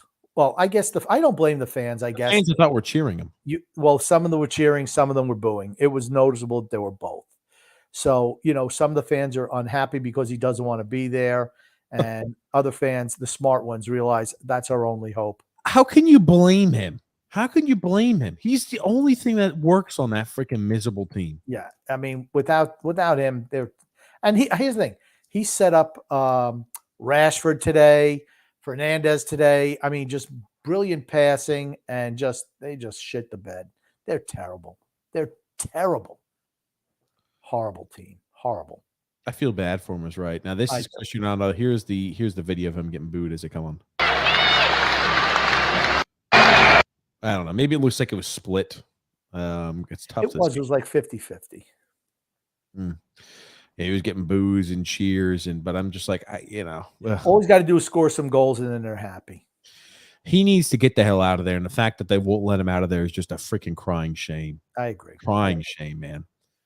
Stephen S. says here, I was at a flea market recently. Should have bought a 1956 Milwaukee Brewers program for $28. I still regret not buying it. Also, yeah, thanks for the correction, Grump, about the Braves. And Hank Aaron was on that Braves team back then. Still one of the greatest baseball players ever to play the game. I'm still shocked we beat the Yankees, the Yankee Empire, in 7 games during that 1957 World Series. So were the Yankees. Drew L said the Sioux doesn't strike. No, Sioux. You know what he goes? It goes Sioux. It's not Sui. It's Sioux. Yeah. Sioux. Frank says Cristiano Ronaldo scored a good amount of goals for them too. He was a second leading goal scorer in the English league last year. He missed how many games because they didn't play him initially, and they were, sitting him out at the end. He didn't get along with Solskjaer, and he didn't he got along with Gunnar Solskjaer. He did. He didn't get along with the other clown they brought in, the other guy from Holland. I can't even remember his freaking name. He was in and out. Yeah. Ragnar. Yeah, he was in and out. Yeah, Ragnar. Yeah, he was in and out in the freaking. Again, what Manchester United's learning is it's a big team. You need a big time coach, and they didn't do anything in the offseason, in the transfer window. They still have time, but no one wants to go there. When you're crappy, people don't want to go there. Drew L said Arsenal and Tottenham Hotspurs seem to be good again. Yeah, just wait. Here's the thing. You want to know who will be up there next year? Causing reeking terror over these Premier League teams, the Burnley Clarets. They tied their promotion. Yeah, they drew. Yeah, that's correct. Yeah. Hey, they've got a lot of people coming in. Maxwell Cornet on the way out, unfortunately. Fan favorite. They're not even in the Premier League. Stop. It's like when you talk about your freaking fantasy football or your fantasy baseball. Oh my God. That's exactly what it's like. You see how it is? See how it is for the listeners, huh? Oh, man. We're here, Grumpy. We're at the end. What do you want to say before we wrap things up? Tom Brady is the greatest quarterback of all time. But I do want to say, whole podcast without having him mentioned. I know. I didn't want to let that happen. So I do want to say love and laughter to everyone who listens, and even those who don't, from TJ and the Grumpy Old Man. Thank you, everybody, for tuning in and watching the show. Again, if you aren't already, make sure you subscribe on YouTube, like on Facebook, and follow on Twitter. And also leave a thumbs up if you enjoyed the content today. It helps the algorithm Thank you so much, everybody, for tuning in. And thank you again, Grumpy Old Man. My pleasure.